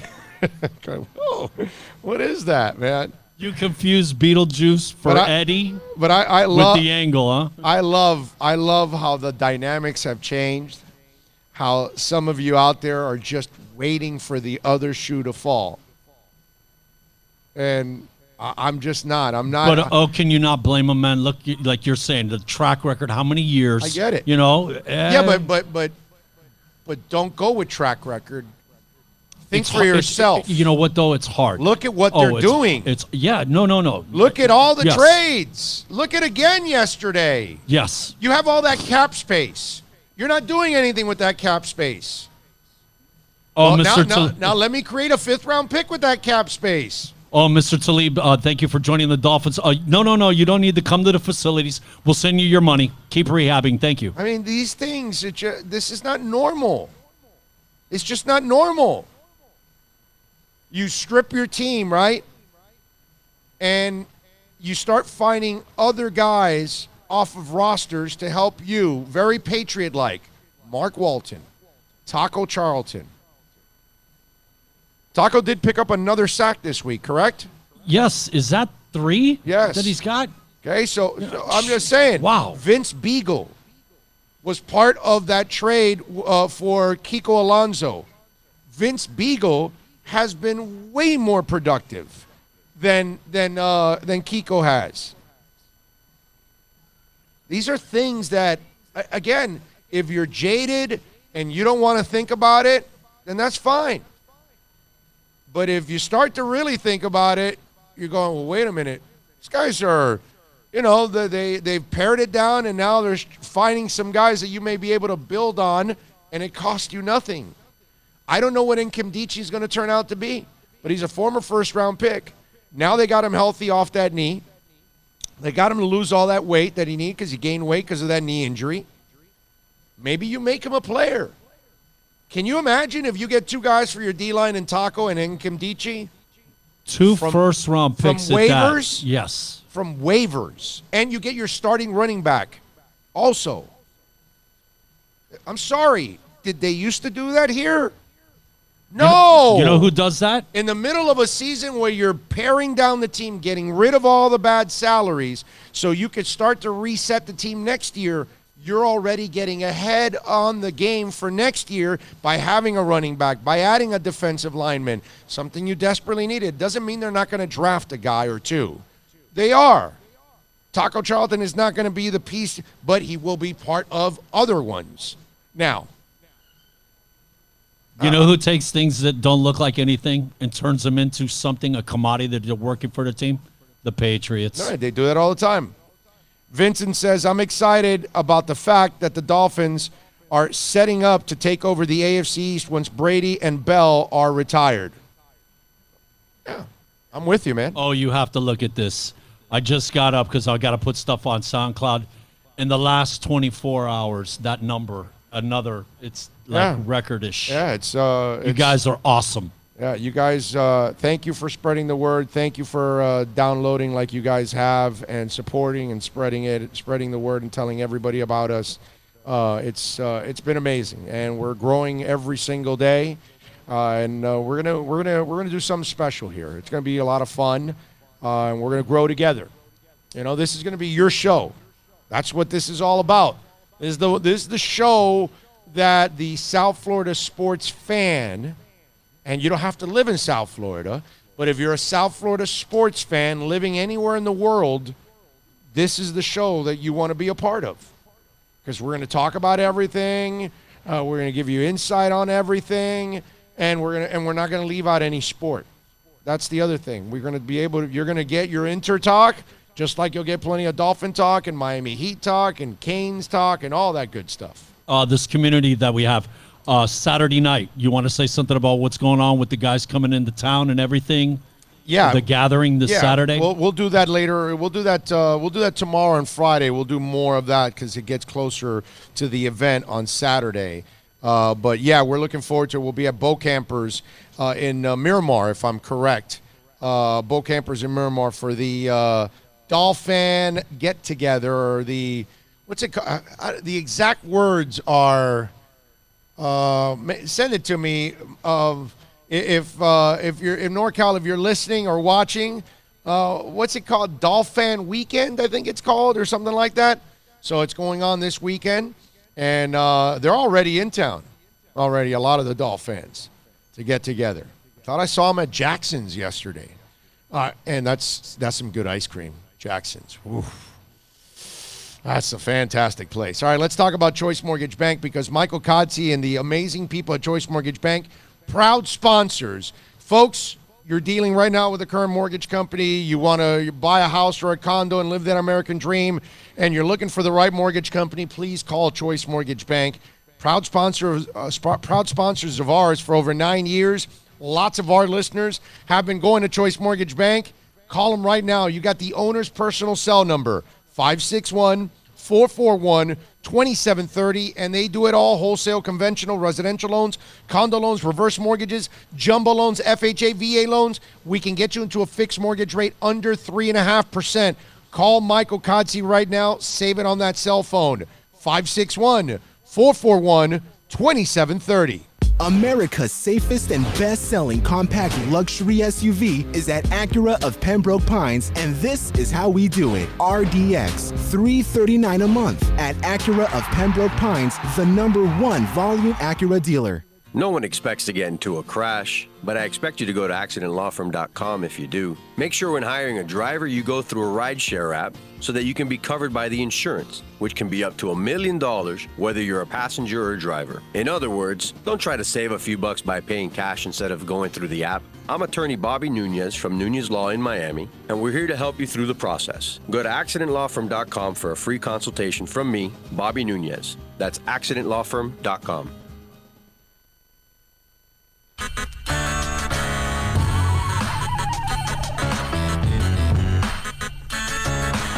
George says, remember us, the ones who were with you from day one. Never forgot it. I've always been the guy that connects with the listeners. Always. Okay? I am one of the few hosts in the country that is super interactive on social media. Whenever you walk up to me personally, I'm always willing to talk. Whatever, take a picture, you name it. I've always been that guy, so that I never, and we're not going anywhere. I've always been a South Florida guy too. I have plenty of chances to move and do other things when I was younger, but I never wanted to. I always wanted to stay here in South Florida. I'm a South Florida guy. I'm super happy being here. I did it once, 20-something years ago. And I tried it, and the San Fran thing. Yeah, and I tried it, and then I promised myself after that I was done. I wasn't. I will say this: that 1 year, man, what was it? Oasis and somebody. U2. Yeah. What? Yeah. And, are you kidding me? Oakland Coliseum. Yeah, that was good. 87. See him there, and then I saw him the next day at the LA Coliseum. But it was Rage Against the Machine opening up, not Oasis. So it wasn't as good. Yeah, but still. Rage is good. No, but, come on. But I'd still rather have Oasis than Rage. Well, and especially considering the two brothers not getting along and the chance to see them and never again. And that was their peak, too. That was like their moment right there. That was the best thing, other than the opportunity to live in San Francisco and spend all that money. Oh, no, that was fun. The experience. That was fun. Did you ever do the chase the trolley and jump on it? You know, that one thing you got to. No, I got on the trolley, but not running. You never ran and caught. You never did that. No, not with a bowl of rice-a-roni in my hands. No, I did not. Nope, I did not. But Northern California is swimming with the sharks out there by Alcatraz. You do any of that? No. Yeah, no, I did not. But I will say this, Northern California, man, that place is awesome. People that live in Northern California are blessed.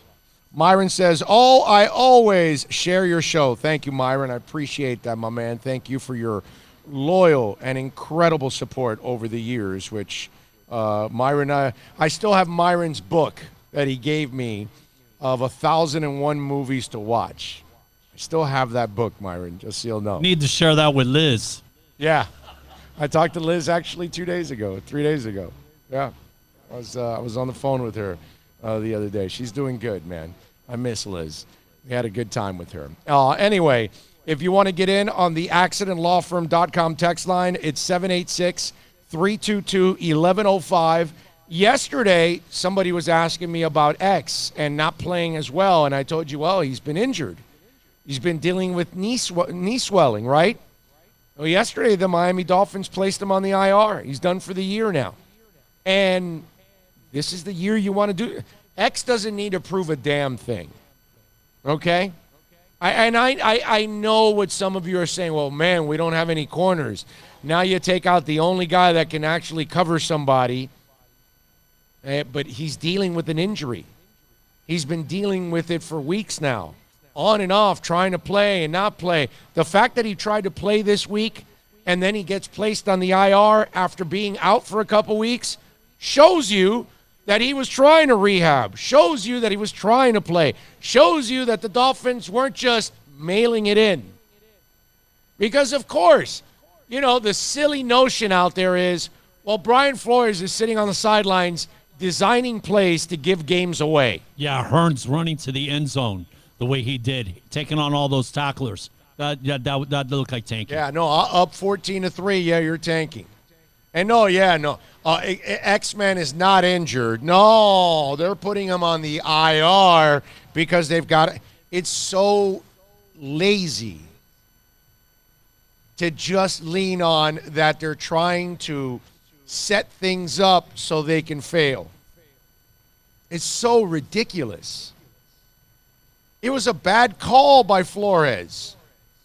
Nothing more, nothing less. That's the only way you got to phrase it. The man made a bad call. Whether he thinks so or not, that's fine. That's his opinion. If he still likes the call, and I walked you through it yesterday, in his aggressive nature and the success they were having in the first half. So maybe in his mind's eye, he convinced himself that was the right play. It was a terrible call on his part. But it wasn't him scheming on how to screw it up. The guy's trying to win. They're trying to win in a season where, yes, they have stripped it down. But they're doing what's best for the franchise, not what's best for certain media members or certain fans out there. It's just so funny and so lazy to just think that they're sitting back there in boardrooms going, okay, well, how can we be worse this week? No, they're running their football team accordingly. And they tried to get X healthy. They tried to play him. They couldn't. He's a really expensive piece of property. Hey, you know what? We tried. Let's not try to cause any other damage. Let's put him on the shelf. Let's get him healthy. Next year, he can come back 100% ready to go. That's all. It's pretty simple. It's not that difficult. Other teams have had players that are not healthy, and they've got to put them on the IR.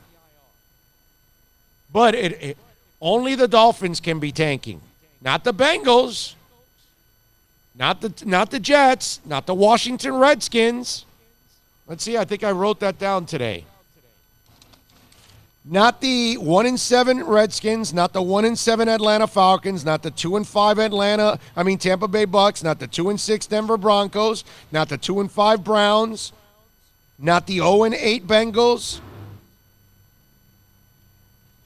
Oh no, they can't be accused of tanking. Oh, they're just incompetent. Got something for you regarding that?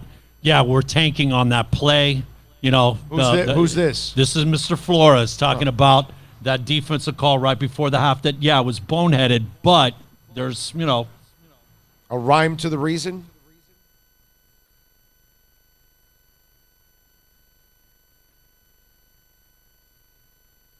We'll get it for you in just a second here, and we'll get Flores' reaction to it. Go ahead. Momentum shifts. There's ebbs and flows in every game.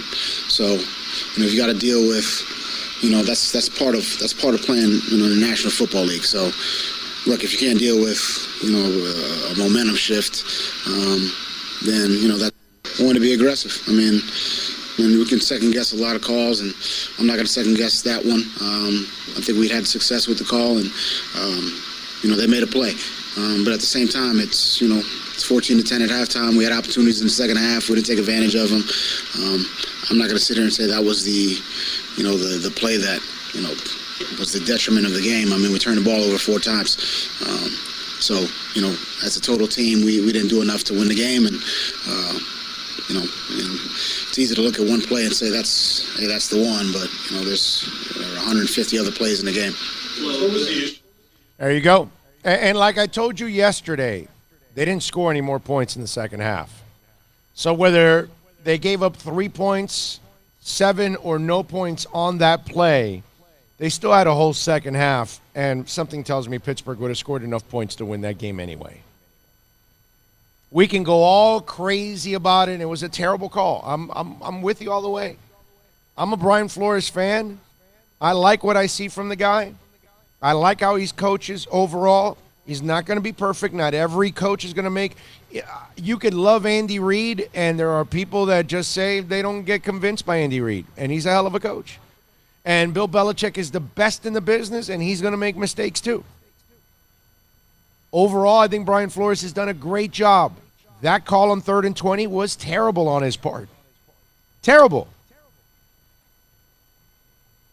But if you think that that was going to lead to a victory,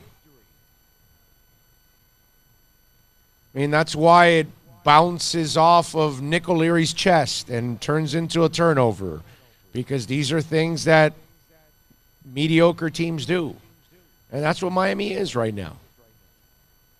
And you're asking a coaching staff to shape mediocre to average players into a good football team, and that's really difficult to do. Probably mediocre at best. Yeah. You're right. You're right, because they can't even get to average. Myron says, that's awesome. Oh, do you have the Led Zeppelin poster too? I love Greta Van Fleet, but they will never be Led Zeppelin because they sound so much like them. Yeah, they do have influence from them, but they're making great music, and nobody's going to ever be Led Zeppelin. As for the poster, I probably do have it, Myron. I say probably because I have like this part in my closet that I have like 100 posters that are rolled up. I'll be honest, it's probably more like 200 or 300. I don't. Over the years that I've collected, I can't hang all the posters that I have, but it's probably in that collection. It's not on my wall, I can tell you that, in my studio. But I could have it. You know, just for there's probably a good chance that I don't remember that one. Okay, I'd be willing to bet money that you have it. I would bet money that you've got it. Yeah, okay? I'm betting. I don't remember the poster, Myron. I'm going to be honest with you. I remember the book because it's on my bookshelf in my studio. I have a bunch of books there, and that's one of the books is the book you gave me, and so I see it all the time. So it's in my memory all the time. Now you remind me of this Led Zeppelin poster, and this was a long time ago. It's probably sitting there with all those other posters. That's the only thing I can tell you. But I have not seen that poster in forever. Okay? In reference to Greta, it isn't just Zeppelin. They talk about Janis, The Doors, Blues, Muddy Water. You know, they are eclectic souls. They're old school. Yep, no doubt. Okay? Yep. Nico says, I'm literally 5 blocks from Canesware. I need to get out there and say hi. Well, what the hell are you doing? Well, what are you waiting for, man? Get in the car and get over here, brother. Nico watches every day, texts in every day on YouTube there. You're going to take it personally if he doesn't show up, right? Yeah. I mean, if you're that close. Yeah. You can even, look, you can even not, you don't have to stop. 5 blocks You can just away. drive by the parking lot, roll down the window, blow the horn, we'll wave. That's okay? it. The Stoyanovich kick says, I have a Cam Cameron poster. Wow. That's a collector's item. Dude, you know the kid's become a preacher? Yes. He's become an evangelist, and actually his partner, whatever, he was a God squatter here. Yes, yeah. He was a God squatter when he was here. Yeah, so he was one of those that was all about, he was very religious. Full time. Yeah. Yep, and actually got a pretty big congregation and whatnot and doing okay. I'm not surprised. He's a very likable man. Can't coach for crap, can't be a head coach, but he's definitely a likable man. He's a good man, Cam Cameron. You just don't want him as a head coach, that's all. It's this. To have Cam Cameron as a head coach, it's this. And there's no way you're going to turn this right side up with Cam Cameron. So, yeah, I'm definitely not surprised with that. At 1:30, Ira Schofel is going to join us. He is the managing editor of warchant.com. Yes, the Seminoles. So he will be joining us. We'll have a little fun with him. He'll give us a preview of the Canes and FSU. So we'll talk to him about that. Yeah, okay. And get that going. We'll have a little fun with Ira at 1:30. Michelle Kaufman will join us at 2 o'clock for her Inter-Miami report. We'll get the latest there on Inter-Miami. I was going back and forth with Ari Odzer, and Ari was over at the new facility in Fort Lauderdale, and he goes, the more I think of it, the more I think that will be their permanent home. And Michelle Kaufman has said it many times that the MLS does not want that. And I get it. But where else would it end up in Miami if they can't get the Mel Reese site done? And if we screw things up in Miami like we normally screw everything up in Miami? Do you have any ideas out there where it could happen in Dade County? Right? I mean, where else? What piece of property is available that they would want? And remember, they want it inside the city. They want it inside that, closer to that downtown area. I don't know if there's anything close to it. The Mel Reese site is probably the closest one that's available. Where else would you put it? Where else can you put it and then create some kind of an atmosphere for it too?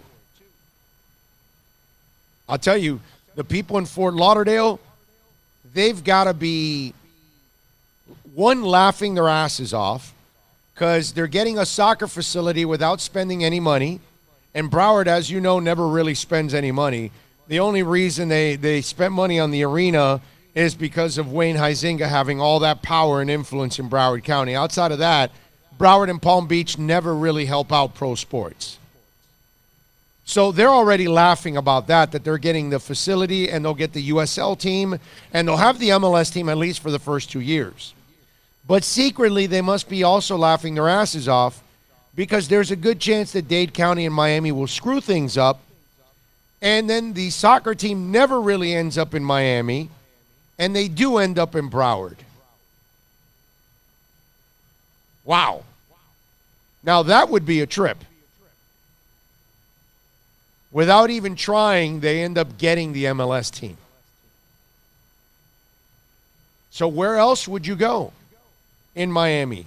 If the MLS is dead set on putting it inside the city, closer to the downtown area, because that's how they want their teams, what property is available? Because the Overtown site that they purchased, that's a terrible site. Your team has to be so good to succeed there. Plus that pregame atmosphere that you want to create, you'll never create it there. And no matter what any of you out there are thinking, this is going to succeed. This thing's going to be a monster. And they've got an opportunity because the Marlins will never get our attention because they don't make any commitments. You know what's really sad, oh? You see how serious they are purchasing 3 properties. They said they would, blah, and how committed they do it. Mm-hmm. If that guy would have got the Marlins, man, where we would be. Oh, yeah. You know, we lose for the short-sightedness of the MLB. No, actually, if you really want to be objective and you really want to look at it the right way and you really want to look at the future is soccer, not baseball. Soccer will pass baseball in a few years. Well, I was just thinking of the selfishness. Soccer will be the third. The MLS, all of us suffering will be Marlins, the third sport here in this country. Is my point. So yeah. they're already outdrawing the NHL and NBA in a per game basis on average. Baseball is just falling every year in interest. And soccer, all it does is climb every year now. So really, the Moss family got a break because they would have spent a lot more money to purchase the baseball team, to resurrect the baseball team, and then to generate revenue would have been a challenge in this town. Whereas the soccer team, you got a discount to get in because Beckham already had a discount. I think his franchise fee is like $25 million, and it's like $300 million for anybody coming in. So you got a break already. It's not going to cost you nearly as much to field a team like it would be in baseball at this point. And you're going to be able to probably generate more revenue now because you've got the sport of the future, which, ladies and gentlemen, the future is now. It's here already. The MLS is already successful. It's a successful business model. It's making money pretty much in every city now. I don't know about Columbus, but most of the cities are making money now. So really, if you're objective, big picture, Moss was actually fortunate here. His heart might have been in baseball, but his wallet will be better off with soccer. And I actually believe that all the headaches that he has now, eventually, once he gets the stadium done, those headaches will be done, and it'll be smooth sailing from there on out. Because this is going to be really successful. Not kind of, not semi. This is going to explode, and it's going to own the summers. Own it. You know what's my favorite? It has no competition because baseball will be no competition for Inter Miami. You know what's my favorite from him? Right off the block, right out the bat. The interview that he did, and he said, everybody else in the MLS could have 3 guys. We are going to have 3 from day one. Yes. We're not messing around. Yeah. Everybody else can have 1. You know what I feel, the rest of the league is going to get pissed off at him. You know what I mean? It's like, hey, what are you doing over there, man? What are you trying to do? Yeah. All right, let's hope that's the case because eventually you want to get to the point where the league is not controlled.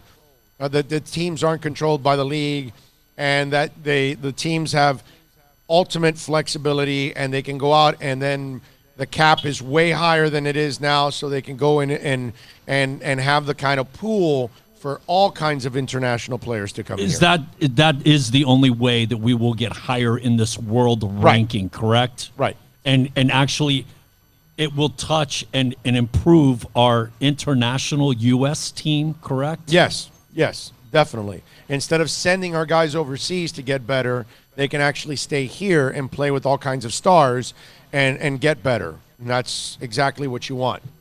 What's up, Brett? How you doing, baby? Good to see you. Thank you.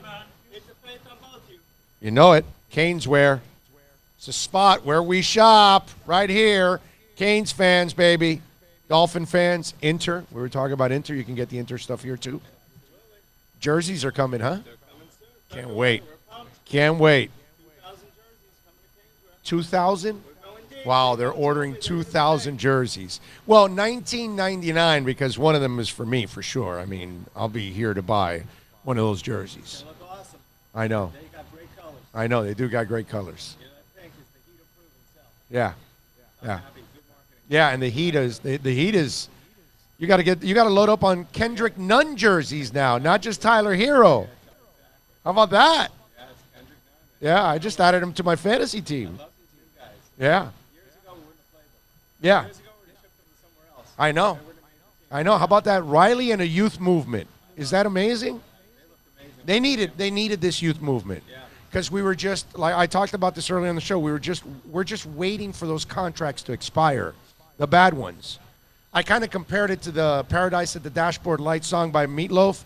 So now I'm waiting for the end of time. So hurry up, man, arrive. Because if I got to spend another minute with you, Whiteside, I think I'm going to die. I know. I mean, the big three of the Waiters, Johnson, Yeah. and Whiteside, obviously gone. But Right. I just think it's invigorating Spo. Yes. Spo is a different guy. Yes. Running across the court, yelling at people. Yes. You see these guys, he says, you know what? I know. We're not going to win all this year, but we're definitely taking a step. I'm with you. I'm with you.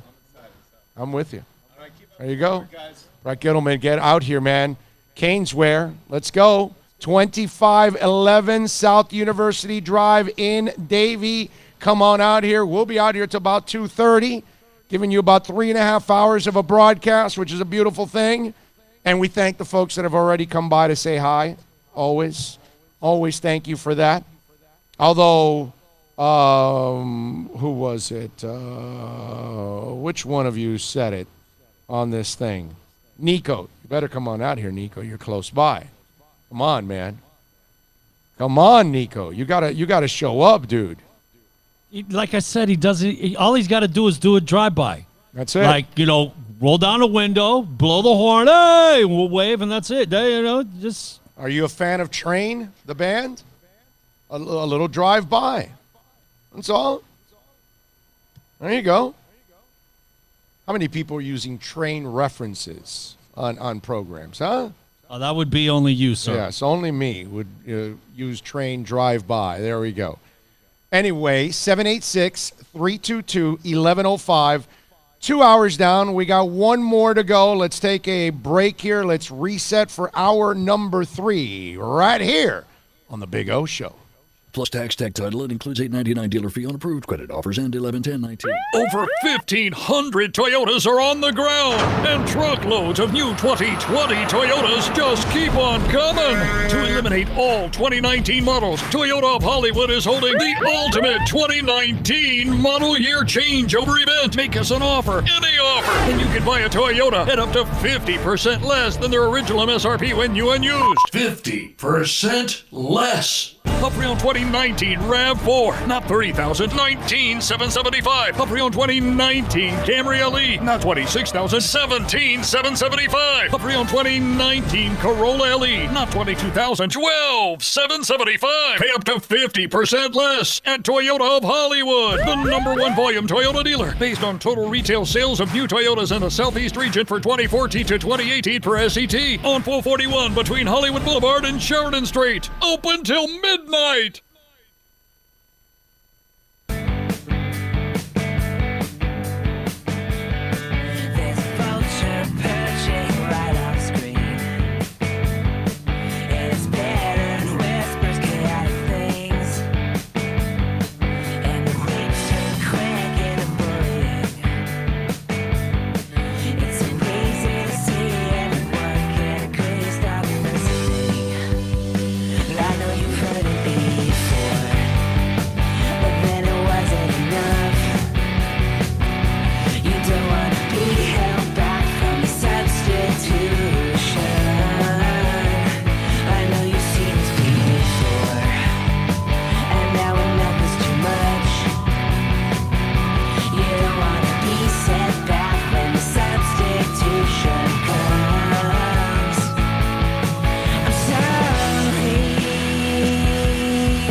Take a little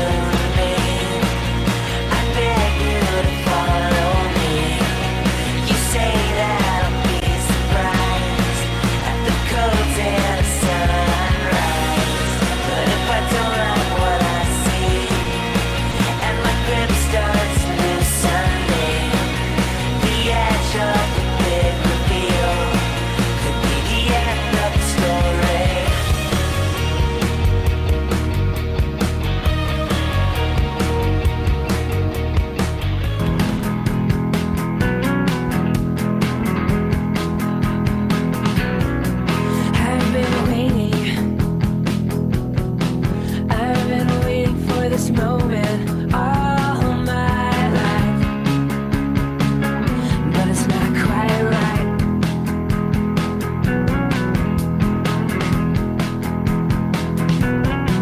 And this real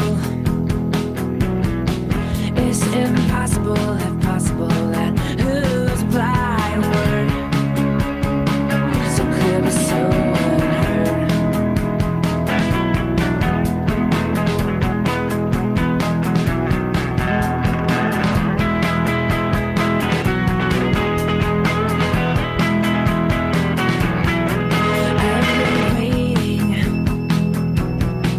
I've been waiting for the silence all night long. It's just a matter of time to appear sad with the same old lazy, lazy eye, vexed to rest on you. It feels so untrue.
It's the room, the sun and the sky.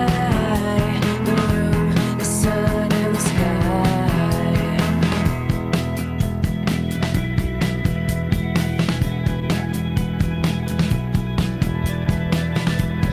Yes, sir. Hour number 3 here of the program.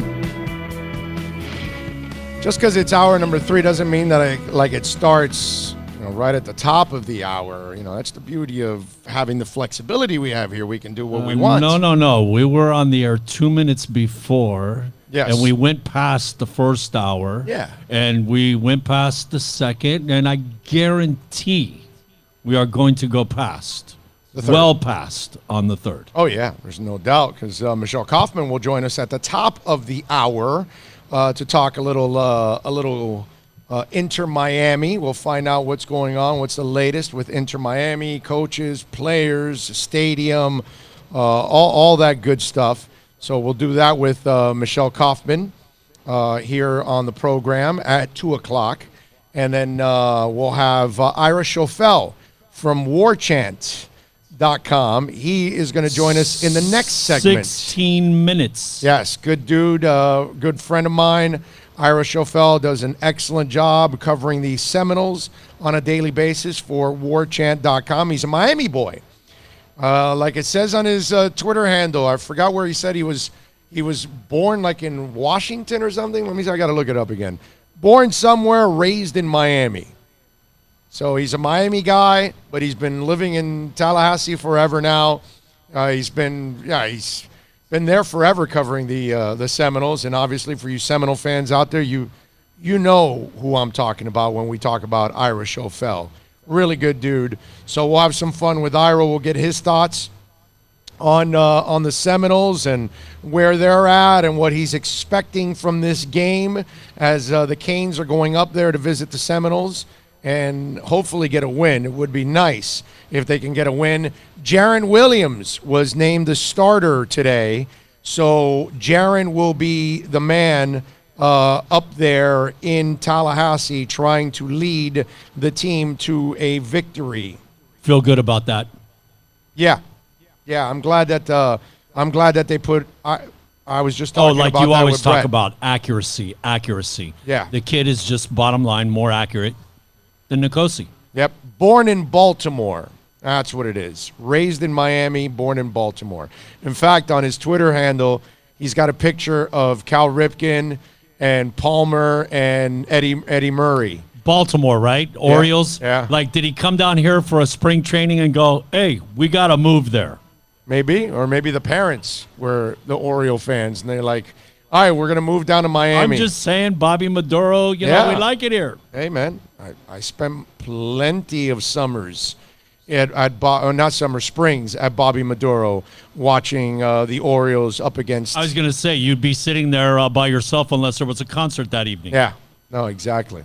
I definitely would always go to the Orioles-Phillies games. Those were the tickets for sure. My dad would buy Orioles-Yankees and Orioles-Phillies when spring training would open up at Bobby Maduro. We'd be in line. We'd get our tickets for spring training. We'd go see the Yankees and the Phillies. See his team, see my team, and then obviously the Orioles would be facing either one of those squads. I think the last game I saw, we went Texas Rangers when Mickey Rivers got traded, of course, the ex-Yankee, and we went to go see Mickey Rivers. I saw Mickey Rivers there. I saw a lot of great Yankees at what's it called, Bobby Maduro. I was blessed back in those days to be able to see that. I saw these guys back at Bobby Maduro back in the day. No doubt. I'm trying to think of, was Cal Ripken Jr. at Bobby Maduro? Maybe, yeah, he might have still been, maybe, I don't know. Senior for sure. I don't know about junior. Was he part of the 79 We Are Family group that beat Pittsburgh? No, Pittsburgh won in 79. No, okay, I'm sorry. Yes, Pittsburgh won. Yes, 4-3. They were down 3-1 and came back. Was Cal young enough? That's 79. Was he young enough to touch? I don't know now. Now I'm trying to think because he started what, like in 81, 82, right? We started Maduro in the 80s, so he might have. I might have seen him there. I think I might have seen if Cal. Yeah, I think I might have seen Cal at Maduro. Definitely senior. I saw. Oh yeah, for sure, no doubt.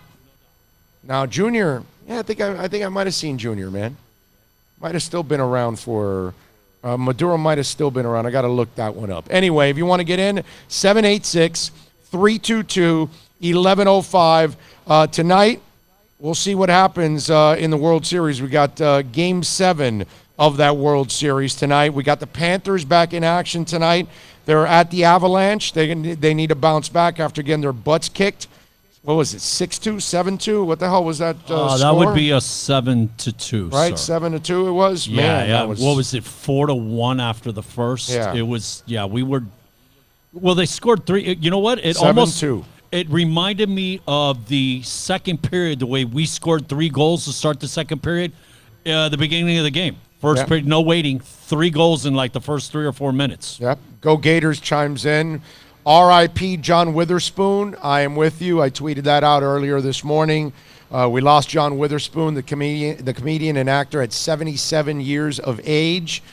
Everybody remembers him from the Fridays movies because obviously that's one of the staples for him. I also remember him, his scene in Soul Plane, too. I had Witherspoon on a couple times for interviews as a comedian when he would stop by in town to do some stand-up. I had him on a couple of times. Witherspoon, I probably have those interviews somewhere, but Witherspoon was one of those actors, man, one of those comedians that will stick with you for a long, long time and make you smile for a long, long time. Bless his heart and rest in peace, and he's in a better place now. But we lost him, unfortunately, at the age of 77, John Witherspoon. Man, that's a sad note there, unfortunately. We got Heat winning last night against the Hawks, 112-97. Heck of a performance by these young guys. They've really inspired a lot of people locally. I think it's added something to this season now. I think people are expecting more from the Heat, which is really, really cool. I think we're all kind of well, even you are, man. Yeah. It's re-energized me even more about the Heat because I think they're actually going to be better than what I expected, which is really, really cool. We got the Panthers back in action tonight. They need to bounce back at 10 o'clock at Colorado. We've got Thursday Night Football tomorrow. It'll be the 49ers and the Cards. Let's see, what else do we have? Oh, and I think this kind of broke yesterday. No, but it wasn't while we were on. It was after. The Bengals are benching Andy Dalton. So Ryan Finley is going to get to start now. And how do you feel about Week 16 now for you tankers out there? Because you tanking folks out there, you're going to flip out if they win in Week 16. I actually feel they've got a legitimate shot at winning this week. The Jets. I felt we had a chance before Andy Dalton got benched. Now, yeah. It almost pushes it off the cliff. No, I had them winning Week 16 with Andy Dalton. Now this is a lock. They're better coached. They're usually better prepared. Who's tanking? Guess who's tanking? Yeah. Cincinnati. Well, Cincinnati, they're just incompetent. They're not tanking. They're incompetent because they didn't start off the season that way. They actually thought they were putting something together with the new coach at Andy Dalton, and it failed. Atlanta thought they were headed for the playoffs, and they failed. The Cleveland Browns thought they were headed to the playoffs and thought they were winning the Super Bowl, and they failed. It's not really that they're tanking. It's just that they suck and that they're incompetent. The Washington Redskins, listen, they thought when they acquired Case Keenum to make up for Alex Smith, it's because they were trying to win. They have a defense. They have a running game. They thought they were actually going to win some games. They failed. We have this thing that we want to lean to tanking right away when it's really just incompetence. Tanking is a way out for some of you out there. You're giving these teams an excuse. And the Bengals aren't that smart to tank. I mean, that's what we really got to call it. The Redskins should strip down their team like Miami did, but they're not smart enough to do that. So you can call it tanking. For Washington to get better, man, they got to get rid of the owner. Oh, yeah. I mean, that's... To me, it's more about incompetence with all these teams. It's kind of like you're cutting off the head of the snake. Yeah. If you get rid of the owner. You're just basically... you're just incompetent. You just don't know what you're doing. And that's why it doesn't work out, because you're the Cleveland Browns and you've acquired and put together a pretty decent roster. Pretty good roster. But you put a guy at coaching that wasn't ready to put it all together. And so now Freddie Kitchens is over his head. Baker Mayfield is looking like he's over his head. So now incompetence burns you. It's not that you're tanking. Atlanta, they thought they were going to win. And they kept trying, and they just couldn't win. For whatever reason. Whether it's Dan Quinn, whether it's the defense, whether it's the offense, I don't care what you want to blame it on. But it's incompetence. It's later. It's not tanking. It's lazy to say tanking. And then it's also an out for them, because you should be critical of them for being incompetent. That's their real problem, not anything else. Their problem is they don't know what the hell they're doing there. Whether it's Cleveland, whether it's Washington, whether it's Atlanta, whether it's Tampa, whether it's Cincinnati, the Jets. Come on. The Jets go out, they do what the stupid-ass Dolphins used to do for 20 years. They had $100 million in cap space. Let's go buy a championship, because that always works in the NFL. And then not only let's go spend a whole bunch of money in free agency, then let's bring in a failed coach from somewhere else. Because no, what you saw with Adam Gase the last 2 years was an aberration. No way Adam Gase is this bad. How you like me now, Jets? And we'll have Manish Mehta on tomorrow. Looking forward to that conversation, because I warned Manish about this a few months back. I think you remember that interview, right, Bill, where I was warning Manish. And it's happened. And Manish is already off that bandwagon already. He's already seen through the BS. And that was going to happen with the New York media. Are you kidding me? And it's awesome to see how Adam Gase loses his patience with the New York media like this. I mean, it's hilarious. It's pretty funny. We're going to have Ira Schoffel on the other side. We'll talk a little FSU-UM. Go Gators says, say what you want about Miami, but no one expected them to be competitive. Falcons, Browns, Jets, Eagles are way more disappointing. You're right.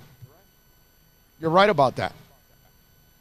Nobody could argue that point. No, that's just a fact. Yeah. You see it on the way they stay where they're at, and we keep our planes extending. We're going up every week. That's right.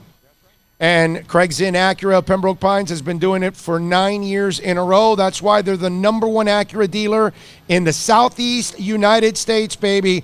And that's all based on new car sales in North and South Carolina, Georgia, Alabama, and Florida. That's how they do it, folks. That's why you want to get on down to, of course, 15601 Pines Boulevard, just off of I-75 in Pines. And right now, the ILX 2019 model, $199 a month. The TLX, $259. The RDX, $329. The MDX, $369. Only $29.99. Do it signing plus tax tag and registration, folks. Tell them that Big O sent you, and I promise you, they're going to take care of you at the finest dealership in the business. It's Craig Zinn's Acura of Pembroke Pines. No one expects to get into a crash, but I expect you to go to accidentlawfirm.com if you do. Make sure when hiring a driver, you go through a rideshare app so that you can be covered by the insurance, which can be up to $1 million whether you're a passenger or a driver. In other words, don't try to save a few bucks by paying cash instead of going through the app. I'm attorney Bobby Nunez from Nunez Law in Miami, and we're here to help you through the process. Go to accidentlawfirm.com for a free consultation from me, Bobby Nunez. That's accidentlawfirm.com. Thinking about buying or refinancing a home? Act now. Home values are ticking up. Don't put off making a move any longer. Call Michael Kodsey now at Choice Mortgage Bank, 561-441-2730, while mortgage interest rates are still at historical lows. Call now to get pre-approved and buy your dream home. If you're currently paying over $800 a month for rent, call 561-441-2730 now before interest rates go up. Down payments as low as 3.5%. Veterans may qualify for no money down. If you own a home, but you're upside down, Michael Kodsey can help. If you're being denied by your bank or your loan process is taking too long, call 561-441-2730. Act now while fixed rates are still under 3.5%. Offices in Boca and Boynton Beach. Rates and terms subject to change daily without notice. Equal housing lender. NMLS 122081. Seen ghosts.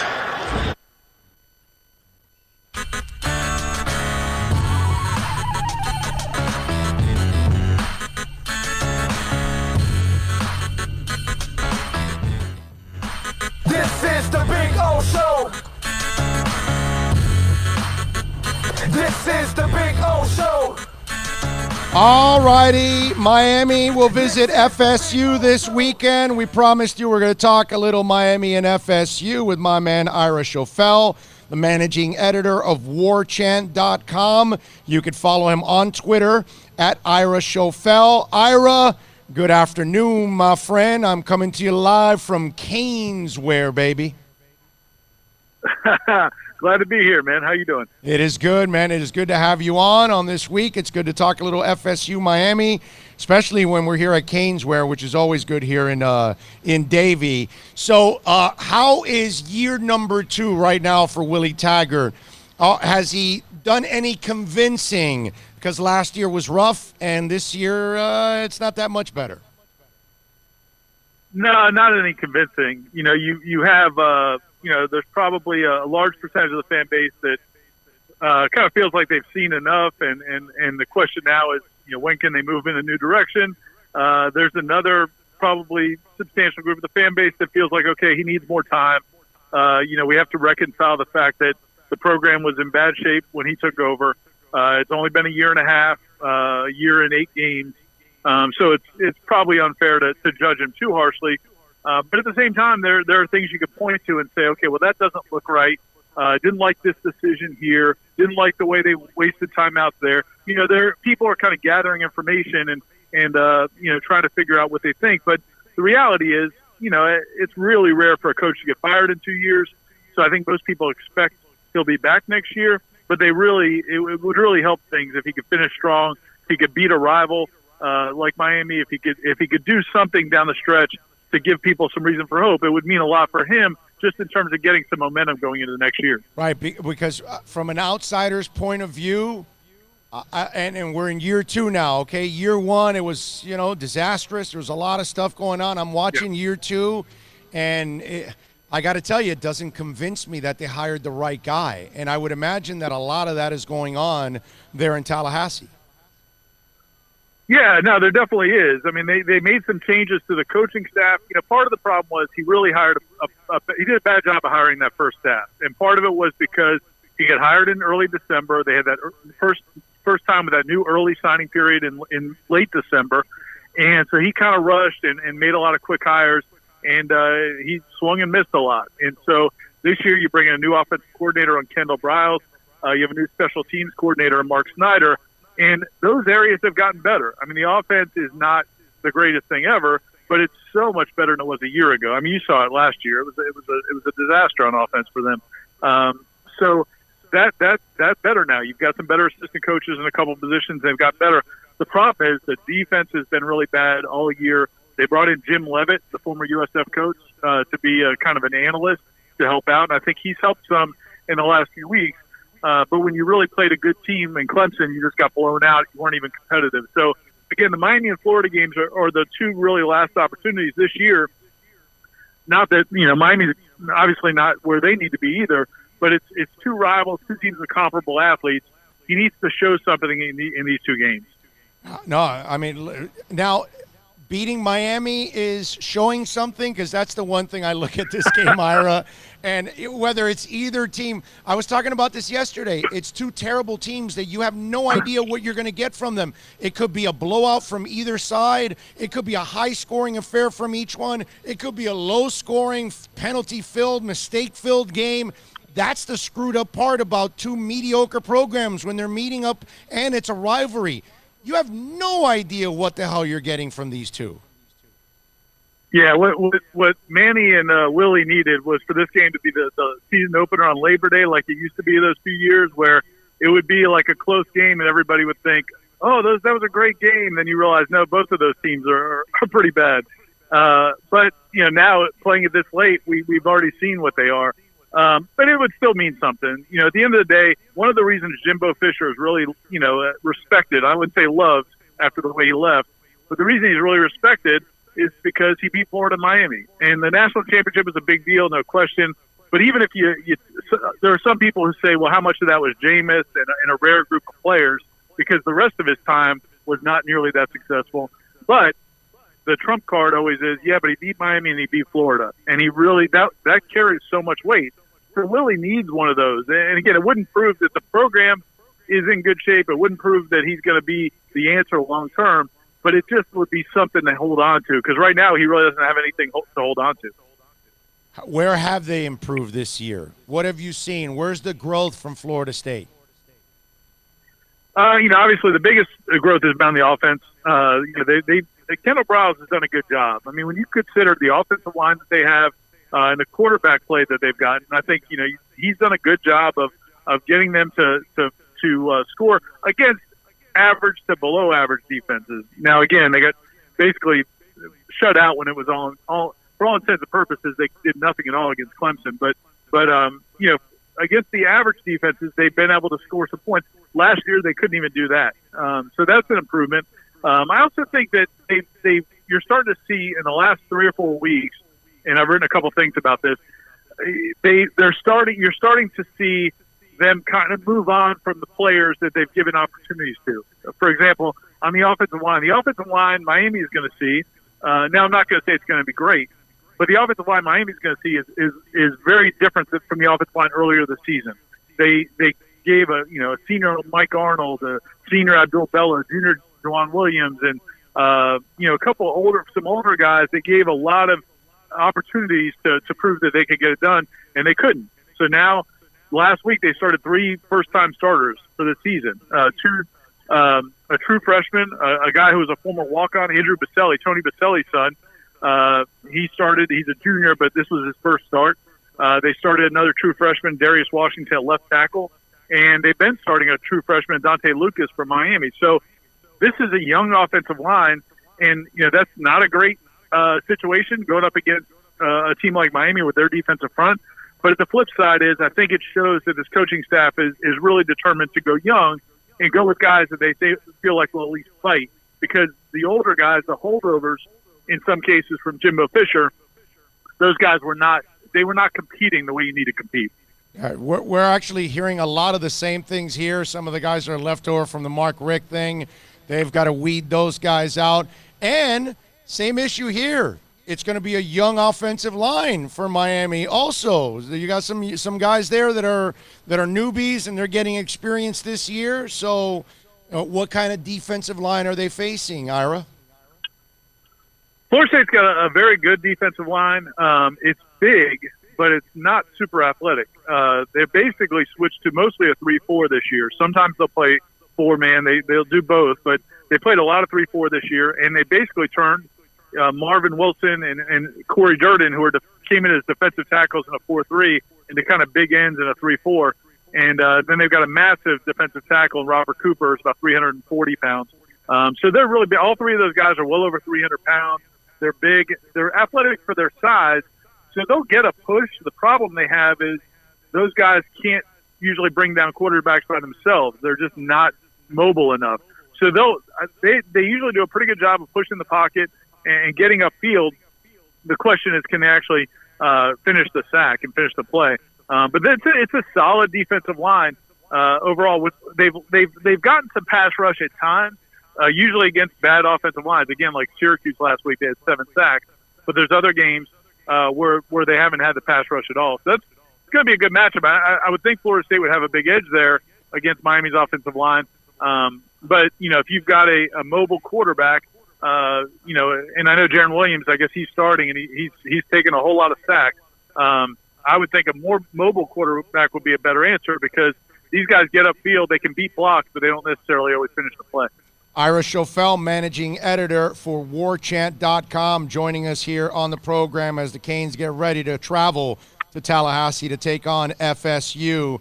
Ira, how's it been there with FSU fans kind of dealing with mediocre football the last couple of years?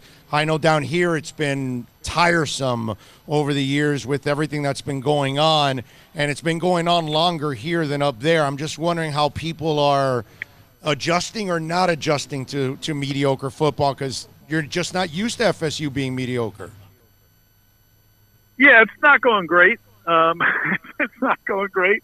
And I think that's the thing that they're having a hard time with Willie, is even when the team wasn't good at the end of Coach Bowden's tenure, well, hey, it was Coach Bowden. You know, and there were several years there where they were not good. They were mediocre, but it was Coach Bowden. And out of respect for him and what he had done for the program, people were going to check themselves before getting too fired up or demanding change and that type of thing. And you could definitely make the case, well, it's not even making the case, it's the fact. Really, any other coach would have been fired long before Coach Bowden got pushed out. I mean, it was about a 7 or 8 year slide. Most of us aren't going to get that luxury. So that was their reality for 35 years was Bobby Bowden, and then Jimbo comes in, wins 10 games right off the bat, and he had a pedigree from working for Saban, so people believed in him, and then he did a great job in recruiting right off the bat. So it's really been 45 years, literally almost 45 years of coaches that the fans kind of believed in, and whether or not they loved everything about them or not, but they believed those guys were capable of being coaches at this level. Now you got a guy in Willie Taggart who had been a head coach in the Power 5 level for 1 year at Oregon. A guy who has a losing record overall, which you could excuse that away when you hired him by saying, hey, he took rebuilding jobs. But the reality is now once you start losing, that it's very easy for people to throw that in your face. So fans it's a difficult time. Even the people that want to give him time, they're having a hard time justifying it.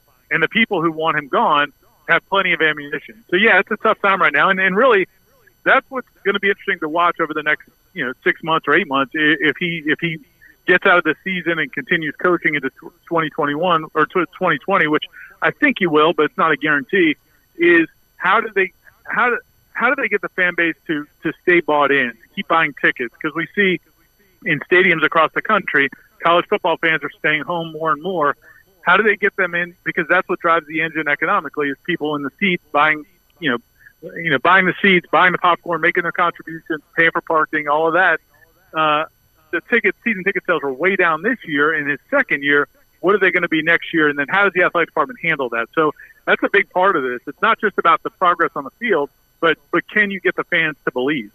Well, that was going to be my follow-up question. How are the stands? Are they? And you kind of answered that. I guess we got less and less. So that's not going to be a sold-out stadium on Saturday, is what you're telling me. Is that going to be the case for Miami, for UM and FSU? It will not be sold out. I don't think it's going to be not really that close to sold out. To be honest with you, it's for the people that've been coming to games this year. It might feel like a sellout because they're going to see a lot more people than they have been seeing. But they've had games this year with less than 50,000 people. They've had games about 50 for homecoming. They had 50-something thousand. It's the fans. They basically checked out after last season, and so I did a story during the summer. Season ticket sales. A few years ago, Florida State would sell 45,000 season tickets. This year, they sold about 25,000 season tickets. So that's 15,000 right off the top that you didn't sell, and then you're not getting a lot of the walk-up people either. The crowd. I would guess the stadium right now holds in the 70s, high 70,000. I would guess that it may be 65, 66,000. There's going to be plenty of empty seats on Saturday. All right, so wait a minute. Hold on a second, Ira. This world is driven by money, my brother. You and I know that. How are the boosters with Willie at this point? And what kind of number will the administration say, well, there's a threshold here, because if that number continues to go down, at one point or another, they're going to say, hey, we're losing a lot more revenue by keeping him than actually firing him. So you tell me. Yeah, that's definitely where they're at. And, if it was a strictly financial decision, say Florida State goes 5-7 this year, we're 6-6, if they go 6-6 and make a bowl game, I think he's fine. If they go 5-7, to me, is going to be where they would have a tough decision to make. For Willie Taggart to go away, they would owe him about $17 million. He still has 4 years left on his contract, $5 million a year, but it's only 85% is guaranteed. So they'd have to pay him $17 million over about 4 years to go away. That sounds like an outrageous amount of money, and that they wouldn't want to pay it. But if you think they're losing anywhere from $8 to $10 million a year on season ticket sales, which I think they are, if this continues, maybe more if it gets worse, then it's all of a sudden it doesn't seem like that much amount of money, and it seems like it makes more sense to make a change. The one thing where I don't think it's strictly a dollars and cents decision is it has been 2 years, and I actually did a story a couple weeks ago. I looked at the Power 5 schools over the last 20 years, and there's only been 4 coaches fired in 2 years for performance on the field. There's only been 4 in 20 years at Power 5 schools. So it's rare to do that. And those coaches all went like 1-12 or 1-11 or 1-12 or 2-11, something like that in their second year. This guy, if he wins 5 or 6 games, it's tough to make that argument, especially when you've already admitted on the record that he inherited a mess. So I do think the dollars and cents is usually what means everything, but I think that's a factor as well, just because I think it's going to be hard for them to tell another coach and that coach's agent, yeah, we're going to give you a fair chance when we just ran this guy off after 2 years when he inherited a mess. So I think that's a factor as well. The part I don't know is, like, I know some of these places like Alabama and Ohio State, Michigan, they can write a check and laugh. How is it for FSU there? Because, like, we know that, like, in Miami, they don't have the kind of loose purse strings that they can make financial mistakes and overcome them. They have to kind of live through the financial mistakes until they can kind of get out of it because they can't afford to pay off things. How is it there at Florida State with their boosters and their people when it comes to financial mistakes and trying to overcome them? It's exactly the same. Florida State is one of those schools, exactly, like Miami, in the sense of Florida State, because it's a younger school and because it doesn't have quite as affluent of alumni base, it's kind of to stay up with the Joneses. Sometimes they can be a little house poor. If they want to have everything everybody else has, they kind of have to extend themselves sometimes, and so it can be a challenge. They would be able to write this check, but they would not laugh about it. They would cry as they were writing that check. But the problem is they can't have that happen again. And to me, that would be one more factor in the decision. If you knew that if you knew, regardless of results, you knew Willie Taggart was not the guy. If after watching practices and being around the program and seeing the kids and seeing how he acts, and they have way more information than we did, if they decided, you know what, he's not the guy, we have to eat this $17 million. And the second part is, and for a fact that there's a guy that will come and wants the job, and you're not going to have to go woo him, and he's not going to use you for an offer from another school, and you for a fact can get him, and he's a home run, there's no doubt it's going to work, then okay. Then maybe it's worth the $17 million. What would not be worth it to me, and I would criticize them for this, if they make a change just to make a change and then join everybody else, it gets used by all these coaches and agents and ends up hiring somebody they don't want, and you could be in the same situation again 2 or 3 years down the road, and you end up like Tennessee or somebody like that. So to me, if they're going to make a decision early and make a drastic change because of the money, they cannot make the same mistake again. They've got to hit a home run, because I don't think Florida State they can do it one time. I don't think they can write $2, $15, $20 million checks over in the course of 4 or 5 years. Ira Schoffel from warchant.com joining us here on the program. Are there names already that people are talking? Are you guys also talking Urban Meyer? Because it seems like everybody's answer to everything is Urban Meyer, and they forget about all the arrests and everything else that comes with that dude. But I've already heard him being mentioned for USC, obviously, for Clay Helton. And what was the other one the other day? Notre Dame. Oh, Notre Dame. Somebody was Paul Feinbaum. Feinbaum brought it up. He said that Kelly's not ever going to get him over the top. They should go Urban Meyer. So I'm wondering, at FSU they're talking Urban Meyer too? It got floated out there by, I think, Football Scoop, who usually does a good job. They usually get some good information from the agents, but they were so wrong on this one that Florida State's athletic director David Coburn came out and said, no, there's no chance we're hiring Urban Meyer, and I believe him. The Florida, besides all of the track record, which I'm with you on, I would never hire that guy in a million years. Ugh. It's great for 4 or 5 years. I tweeted a few years ago when he left Florida that he's kind of, to me, he's a human Ponzi scheme. Like, it's great for a few years, and then at the end of the day, everybody ends up broke and penniless. And now Ohio State's still doing well, obviously, but I just think that's a poor decision to go that route. And Florida State's not going to go that route. The big name that, not big name, but the name that you hear a lot of around here is Mark Stoops, because he was the defensive coordinator of Florida State under Jimbo for a few years. And he was really well liked here. He was a guy that everybody really liked and respected. Went to Kentucky. He's not knocking the doors off at Kentucky, but he's turned them into a solid SEC middle of the pack program, which is something for Kentucky. So he's a name a lot of people talk about, I think, because he seems attainable, and he would be a solid coach. But I don't think that's a home run. and I don't know what it would do for recruiting. So that's that's the name you hear the most. But again, I don't know that's a name to me. That's Mark Stoops. I don't know that he's a guy you need to go pay somebody $17 million to go away so you can bring in Mark Stoops. All right, so how's all this gone on when it comes to recruiting for Taggart? Because I see it here, whether it was the end of Rick's run or now with Manny, you'll get guys to commit, but then the second that there are some rough waters, they decommit. And Miami's had some of their issues with that stuff, and they're now, with the rough waters now, they're trying to hang on to the current class that they have. How's it gone on the recruiting side for Willie Taggart? He's done okay there. They've lost one or two kids that have backed out, and then they've had some other kids that they were trying to get involved with that have cut off ties. They were involved with some guys late in the summer. They had a really nice summer in recruiting. They got like 9 commitments over the summer, and they got some kids who that they got involved with late in the summer that wanted to see how their season went, and now those kids have kind of backed off and are looking at other schools. So it's hurt them, but it hasn't crushed the class. Now, again, I think these last few games are going to be really important because what's going to happen is they're going to come out of the regular season because during the kids' high school seasons, that's not usually a huge recruiting time. They're focused on their high school season. The college coaches are focused on their college season.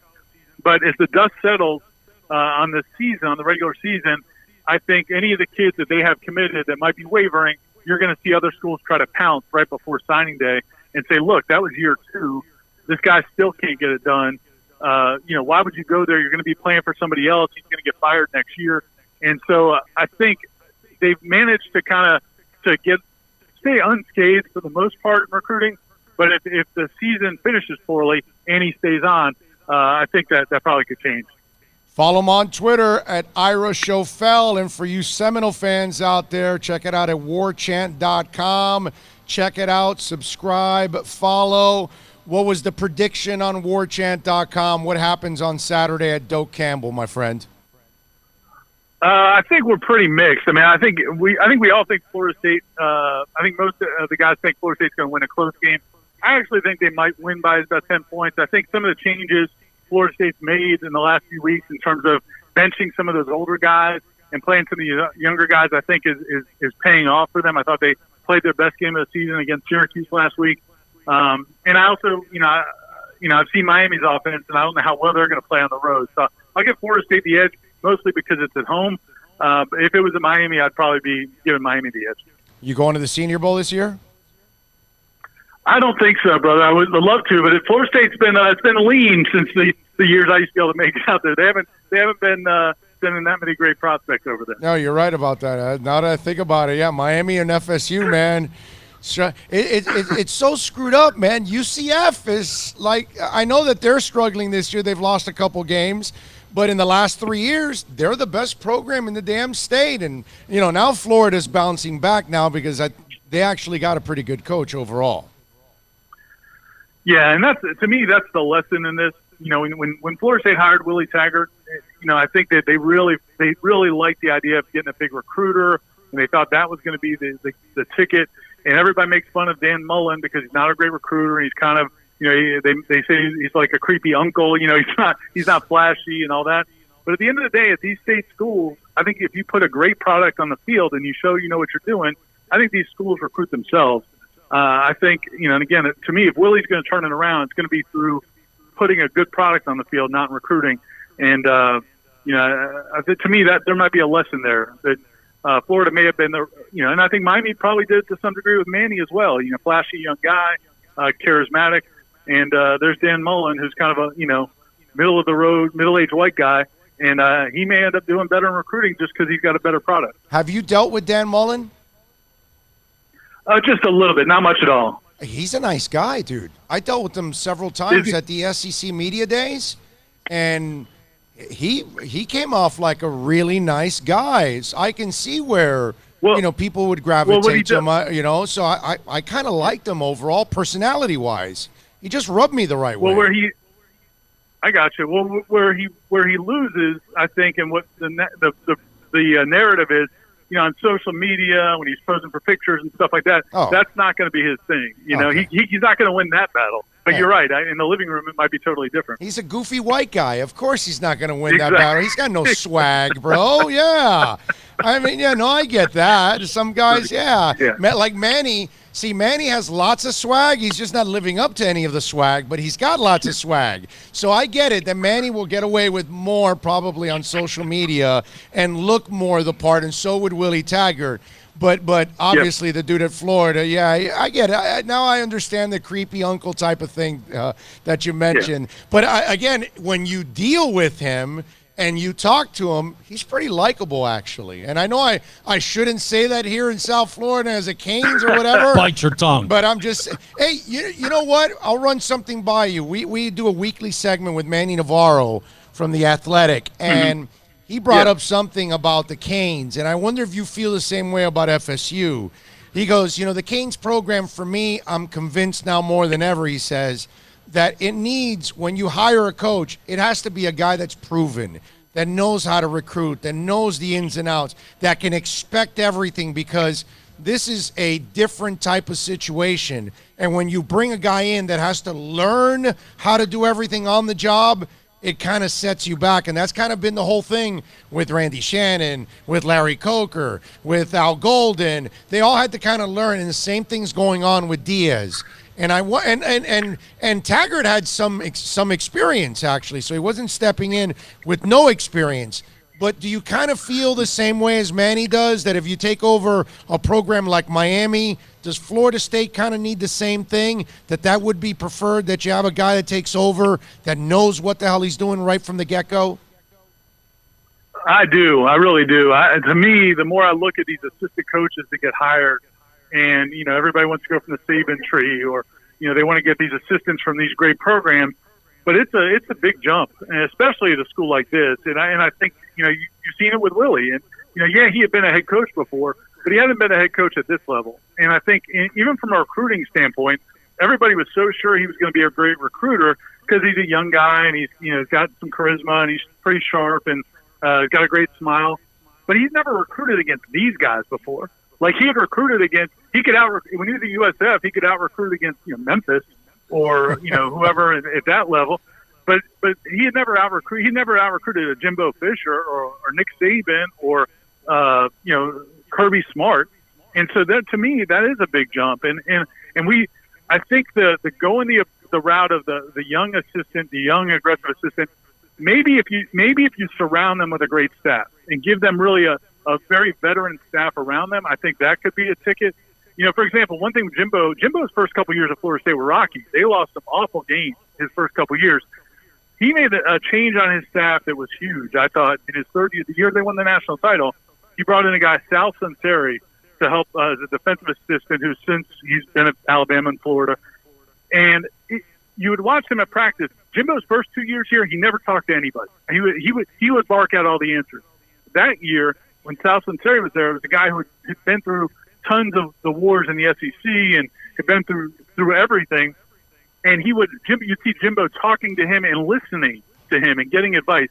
So to me, and I think that helped a lot that season, I think you can get the young coach maybe as long as you surround him with that great, veteran assistant staff that can kind of tell him where the landmines are, assuming he'll listen. Some of these guys won't listen. But to me, that's the key. You hire a young guy and let him hire whoever he wants, like Florida State did with Willie that first season, I think you're asking for trouble. There you go. Good stuff as always. Follow him on Twitter, especially you Seminole fans, at Ira Schofel.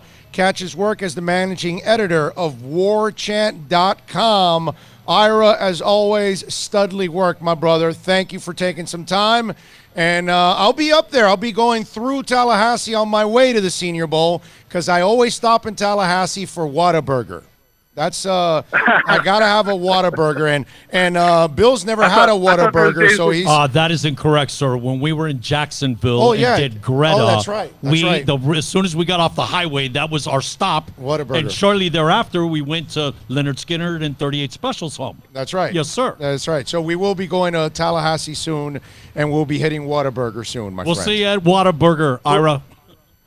Give me a shot. But I've seen the pictures, though. I can't believe you're still eating Whataburger. Maybe once a year, I guess. Yeah, no, yeah, I'm not. Yeah, no, yeah, you got to control it now. Yes, now I'm not eating Whataburger for lunch, breakfast, and dinner anymore. All right, my brother. Well, give me a shot when you're in town, brother. You got it, baby. You're the best. Thank you. There you go, Thank you, Ira Ira. Schofel. He is just absolute class, man. I love Ira Schofel. Great dude. Great interview there. Great insight on what's going on with the program, and a lot of similarities, right? I mean, we're both in the same boat right now. We are. But we've always been brothers. It's like maybe brothers from different mothers, and we're fighting constantly on the field. You know and what all it is? that. But when you looked at FSU, you kind of looked at them as the same kind of program as you were. They would take on anybody at any time. They weren't backing down from anybody. Originally independents. Unlike Florida, who's always dodging, Miami and that kind of stuff. Florida State and Miami never dodge each other. There's this respectful rivalry. The hate is there, right? But there's a level of respect. You don't have any respect for the Gators, but there's a level of respect for the Seminoles. And then you look at now their struggles, and you see mirror things that are going on. Their problems are our problems. Our struggles are the same as their struggles. It's really, really weird. And they were both on top of the college football world, and now they're both just afterthoughts. Got to be honest. Nuts. Back in the day, Nuts. and the natural hatred combined for both of us with Florida, okay, and the fact the dodging and all that. Us being independents, we kind of came from the same ilk. They had to jump in the ACC. We went to the Big East, basketball, blah, like we have the same similarities.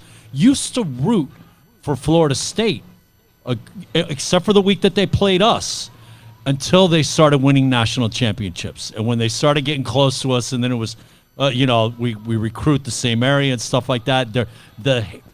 I'm not going to say the hatred, because the hatred's not like Florida. There's just the want to beat you. But Right. respect, like you said, always there, man. Always. All right, it's time for us to reset, start off hour number 4 of the program.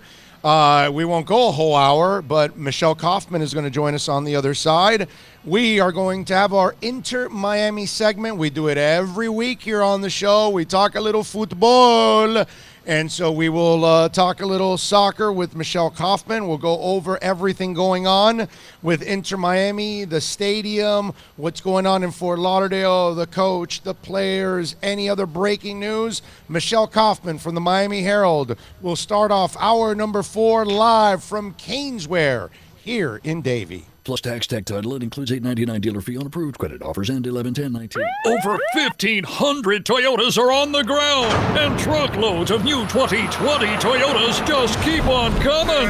To eliminate all 2019 models, Toyota of Hollywood is holding the ultimate 2019 model year changeover event. Make us an offer, any offer, and you can buy a Toyota at up to 50% less than their original MSRP when new and used. 50% less. A pre-owned 2019 RAV4, not $30,000, $19,775. A pre-owned 2019 Camry LE, not $26,000, $17,775. A pre-owned 2019 Corolla LE, not $22,000, $12,775. Pay up to 50% less at Toyota of Hollywood, the #1 volume Toyota dealer, based on total retail sales of new Toyotas in the Southeast region for 2014 to 2018 per SET, on 441 between Hollywood Boulevard and Sheridan Street. Open till midnight.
All right, we are back, ready to start off hour number 4 of the program, and we are coming to you live from Canesware here in Davie, 2511 South University Drive here in Davie. We thank all of you that have come by to say hi, and of course, support Brett and all the great people out here at Canesware. They do an awesome job. They got Canesware stuff, not only Canes, but they've got Miami Dolphins. They've got Miami Heat. That's right. The Heat are hot. Florida Panthers. We squeezed in a little Miami Marlins there. And Inter Miami. That's right. We got a lot of the T-shirts. He's ordered 2,000 jerseys. 2,000 Inter Miami jerseys. Why? Because he knows it's going to be smoking hot. I can't wait to get my Inter Miami jersey. I know Michelle can't wait to get an Inter Miami jersey. And every week we talk Inter Miami with the best in the business, Michelle Kaufman from the Miami Herald, your Inter Miami insider. Follow her on Twitter at Kauf Sports. Catch her work at your doorstep or online at herald.com. Michelle, good afternoon. Hello, how are you? I am doing fantastic out here at Canesware, having some fun, and looking forward to this conversation. It's funny because I was going back and forth with Ari Odzer, and Ari was yesterday he was over at the facility in Fort Lauderdale, and he's like, man, this thing is coming along, and the more and more I look at it, this is going to end up being their permanent home. And so Ari, obviously, being in the news and all that, and we're all jaded with Miami politics and how screwed up it is in our city and how we drop the ball on everything. I know every week you tell us the MLS does not want that. They don't end up in Fort Lauderdale. What do you think about what Ari told me, that he thinks it might end up in Fort Lauderdale when it's all said and done? I seem to ask you this almost every week. Yeah, I love Ari, but I don't think that is going to be what's going to happen. The league that is not what the league bargained for. That's what the league wants. They do not want another Miami Fusion situation of a team playing at that facility. That is meant to be their headquarters, where they're going to practice, where their academy is going to be, where their USL team is going to be. They're going to be able to host some high school events there and international teams that come to train. You know, it'll be nice. There's going to be a cafeteria. There's going to be meeting rooms. There's going to be a locker room. It's going to be a very nice facility because they're going to be there for 2 years. So it's going to be an 18,000-seat stadium for 2 years. But that is not what the league wants, and that is not what Jorge Mas wants. For Jorge Mas, this is about a family legacy of the Mas family. He wants something in 305 that he and his family can, for the rest of eternity, be known for, not something on Commercial Boulevard. And it's nothing against that facility. That is going to be a beautiful facility. They're going to play there for 2 years. All of their other training, academy, everything is going to be there. But the stadium where they're going to play the games for the future, they want it to be in Miami, in the urban core of the city. And he is going to fight tooth and nail to the end to make sure that that happens. And basically, you know, last week when we spoke, I told you about the crazy soap opera that was going on at City Hall. Well, it came out something you can't even make up. You really could not make this up if you were like writing a script for a movie or a sitcom about a situation like what's happening, which was that it's not funny, but it's just weird. Manolo Reyes, who is one of the two commissioners who's opposed. He's the one who's raising the biggest questions about this. Last week, during the meeting, during which they were going to discuss and vote on this topic of the lease, he fell down. He tripped and fell down, basically a face plant onto the floor, and he got a little bit, I don't know if it was a concussion, but to the point that he was taken to the hospital.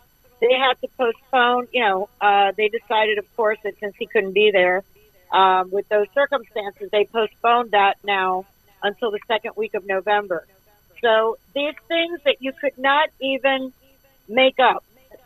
The one commissioner who's really been the most vocal, he and Willie Gort, but he really is the one who was raising a lot of questions about the lease agreement.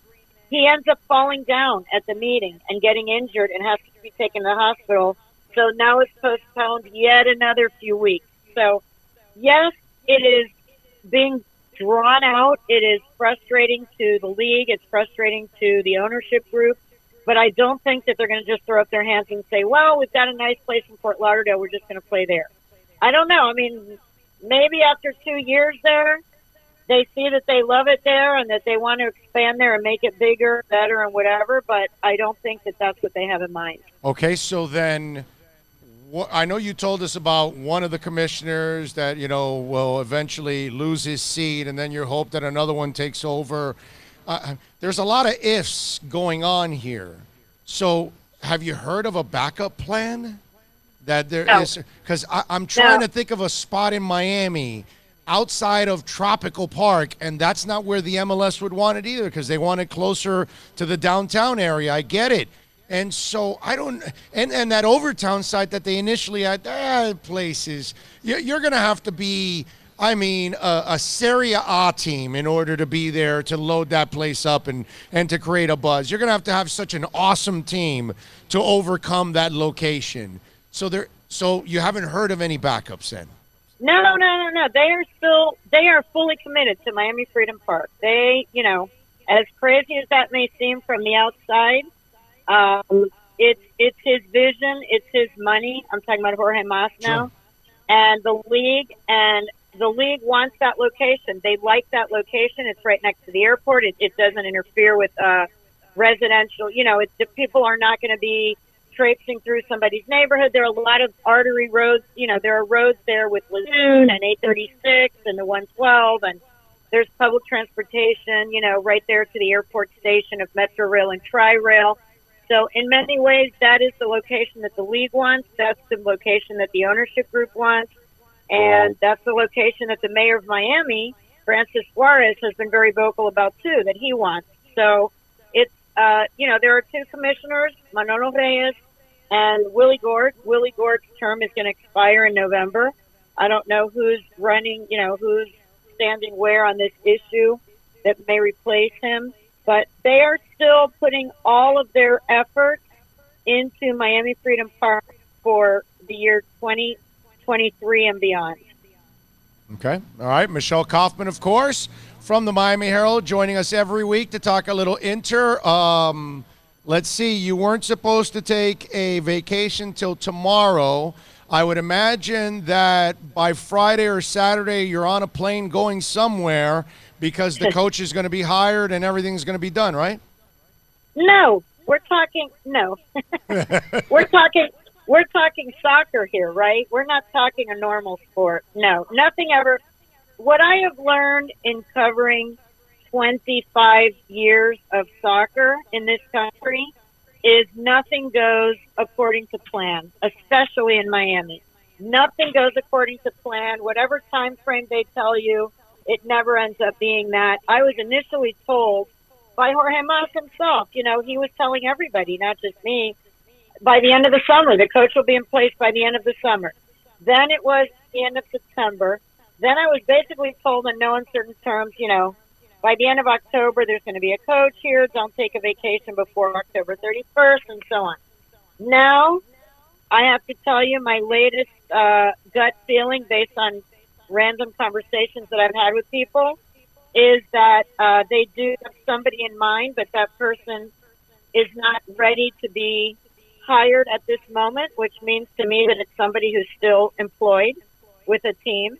I think that it's more and more of the arrows to me point to Marcelo Gallardo of River Plate, because they are last Tuesday were playing in the Copa Libertadores semifinal.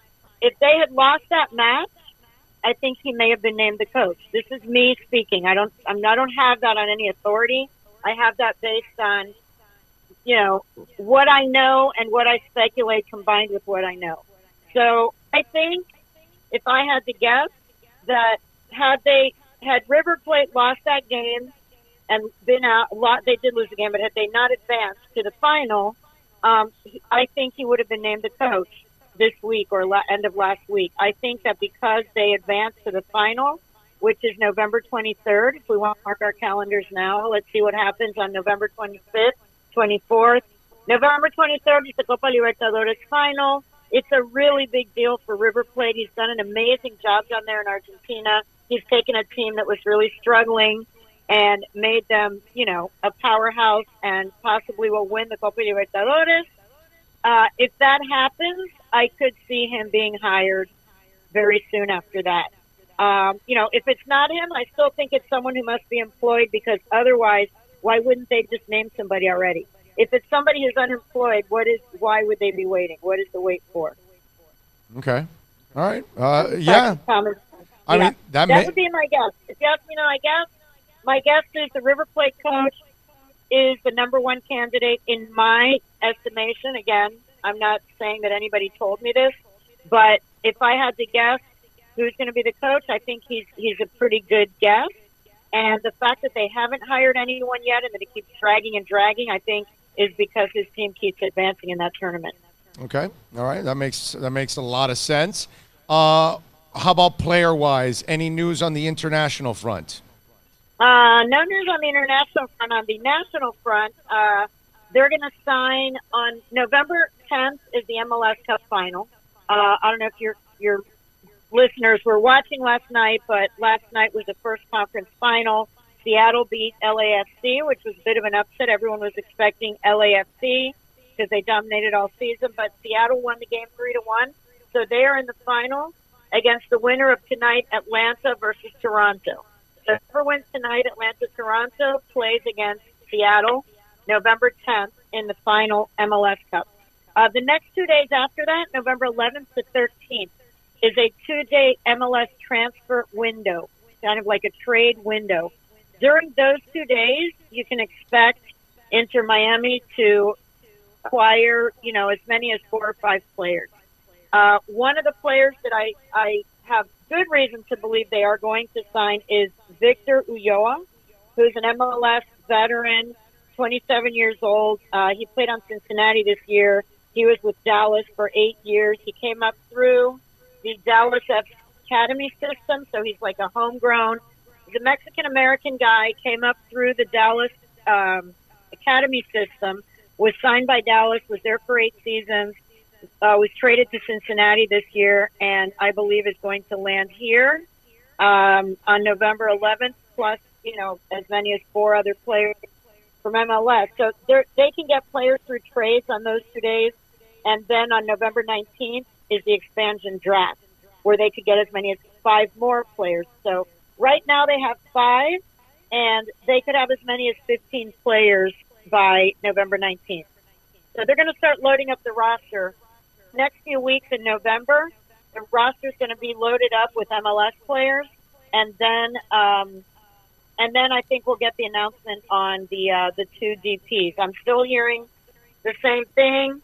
David Silva, Edinson Cavani, although Cavani's now, being wooed by a lot of big-time clubs, so it's take a big-time effort for him to come to MLS. And Mesut Ozil, this is the latest, name thrown into the rumor mill, that he's unhappy at Arsenal and that he's would consider a move to MLS if it were to play for DC United or the Miami team. I like that. I was talking about this earlier, Michelle, and because Bill brought this up, he goes, man, can you imagine if Moss ended up getting the baseball team? And we've heard that many, many times, obviously, that our baseball team would have been in much better shape with Moss and probably would have kept some stars, yada, yada, yada, all that good stuff. Now that I'm thinking about it, I wonder if Moss himself, because I believe this to be true, I wonder if Moss and family sit back and say, that baseball and Loria did us a favor, because it's going to take us a lot less money to start a pro team in soccer than it does in baseball. The turnaround will be a lot faster for us in soccer because we can be good instantly. And 10 years from now, soccer will be ahead of baseball in this country anyway. It will be a bigger sport than baseball in this country. It will have a bigger fan base than baseball does in this country. I truly believe that in 10 years. In 20 years, baseball will be so buried down there that it'll be. I mean, it's going to be one of those niche type sports is what it's going to end up being.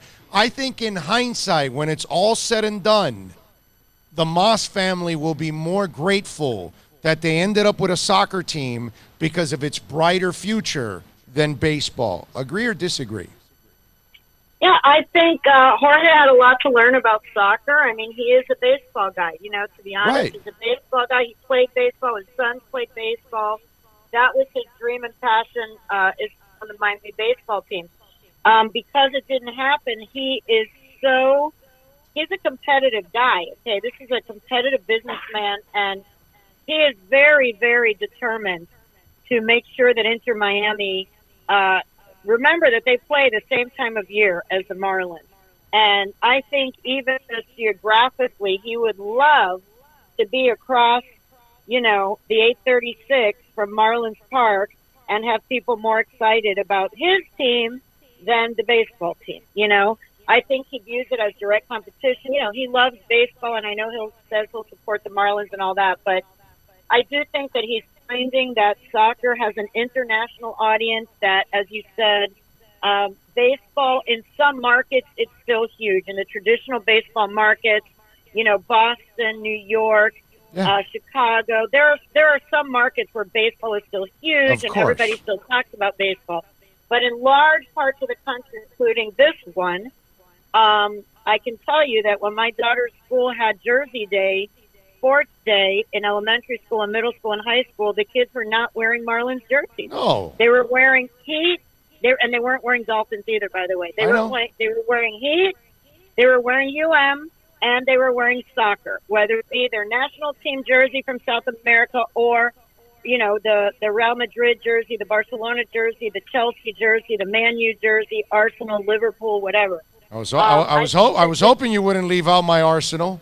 All right, go ahead. I'm sorry.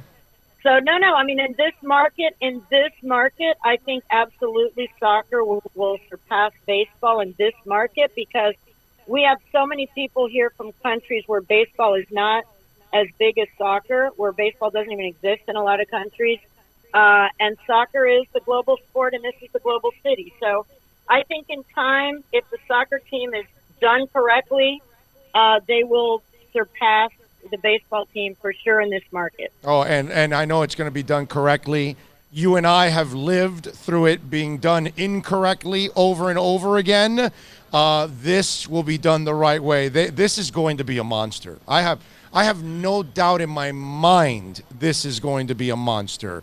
And I have no doubt in my mind that soccer overall in this country is just growing and exploding, and it's only going to get bigger and bigger. And all this talk that you and I kept telling people for 20 years, it's coming, it's coming, it's coming, it's here.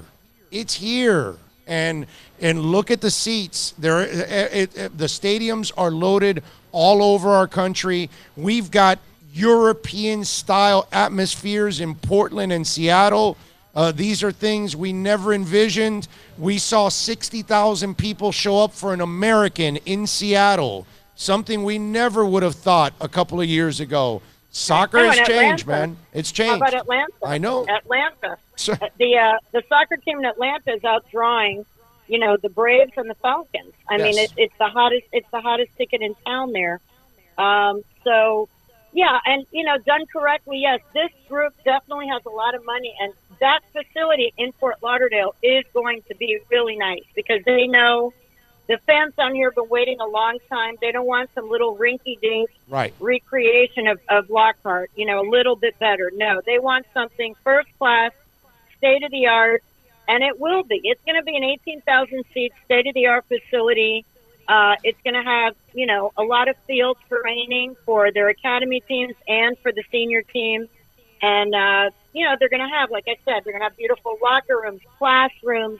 And those guys aren't dumb. They're going to bring international events there. They're going to bring international soccer events. They're going to bring concerts. They're going to do all kinds of stuff with that facility. They're not dumb. They're going to maximize it because the Moss family's smart, man. It won't be just soccer. It'll be in a complete entertainment facility on top of all of that. Yeah. No, and I think, obviously if everything just crashes and burns in Miami, they have that to fall back on. But I still don't think Jorge Mas dreams very, very big, and he wants, he wants a legacy. His family came here and created that company, and he wants to leave a legacy here within the 305 area code. And that's not to say he's not going to pour his resources into the Fort Lauderdale venue. He will, but his dream, and Don Garber, the commissioner is not saying, well, if it doesn't work out there, they're going to be a great facility in Fort Lauderdale, we'll just be there. No. He's saying words like, I'm infuriated, I'm frustrated, right. And this, he wants it in Miami. He wants it in Miami. Yeah, no, and because he knows the potential's there. We have it. We should be successful if it's run the right way, and I know it will be run the right way because we finally have the right ownership group to do it. But in the end, I think 10, 15 years from now, he's going to sit back and go, man, this was the best thing for me to get soccer over baseball. I really do. You got to get through these headaches now of the stadium, but once you get past that, I think it's going to be smooth sailing for them after that. Yeah, I think once they get past, they have to get past this city commission. Yes. It's complicated because there's 5 people. They have to have 4, not just 3. So they have to have 4 people on board. But the voters, 60% of the voters voted in favor of letting them do a lease. It's not. I think that the support in general is there. They have some obstacles they have to overcome. But I think the fact that they can play in Fort Lauderdale for a few years gives them a little bit of a cushion. But I think long term, they still want to get this thing done and get a shovel in the ground at the Miami Freedom Park facility. And from there, then they're going to go forward. But it's just so complicated. And this whole thing that happened last week, I just couldn't believe it. I said, where did this happen? This can only happen in Miami. The commissioner actually fell down and had to go to the hospital in the meeting during which he was going to be the main speaker against the project. These are things that only happen here. Yeah, no, you're right about that. Hey, one more thing before I let you go. You always give us great insight with Inter, but you always have great insight with the University of Miami. You just wrote a story.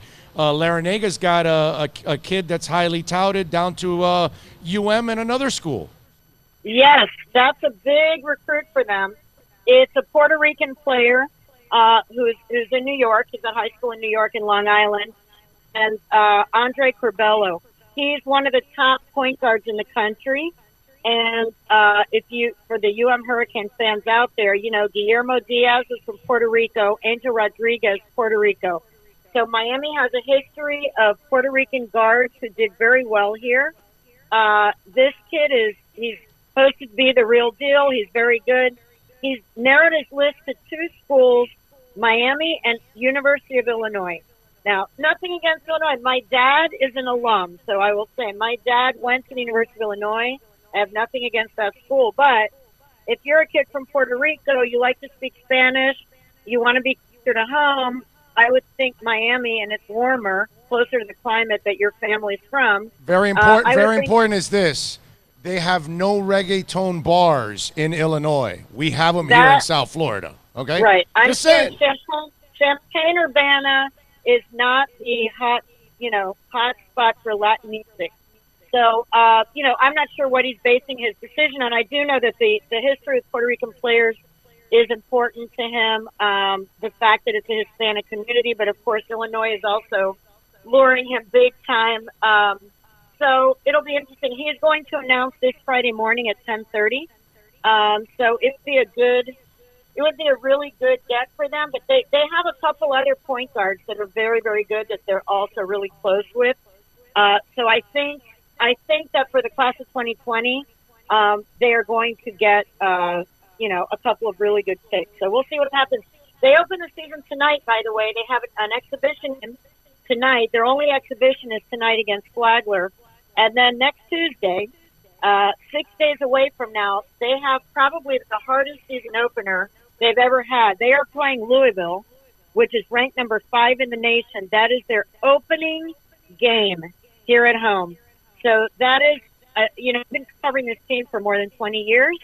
that's the toughest opener that I can remember. So they're going to be thrown into the fire right away. Yeah, it's gonna be fun, and UM basketball. I mean, hey, we're a basketball town, man, and thanks to Riley and Larinaga, they've made us, love basketball at both levels. So that's actually really cool how we've developed and we've evolved from not just the pigskin, but we've we brought in the basketball has become our second sport here in this town. I'm telling you, football is right around the corner, man. It's gonna happen. I want to throw in one more thing about basketball. As long as we're talking about basketball, Of course. the UM women's team has the number one, the ACC Player of the Year, preseason ACC Player of the Year, voted by all the coaches and all the media.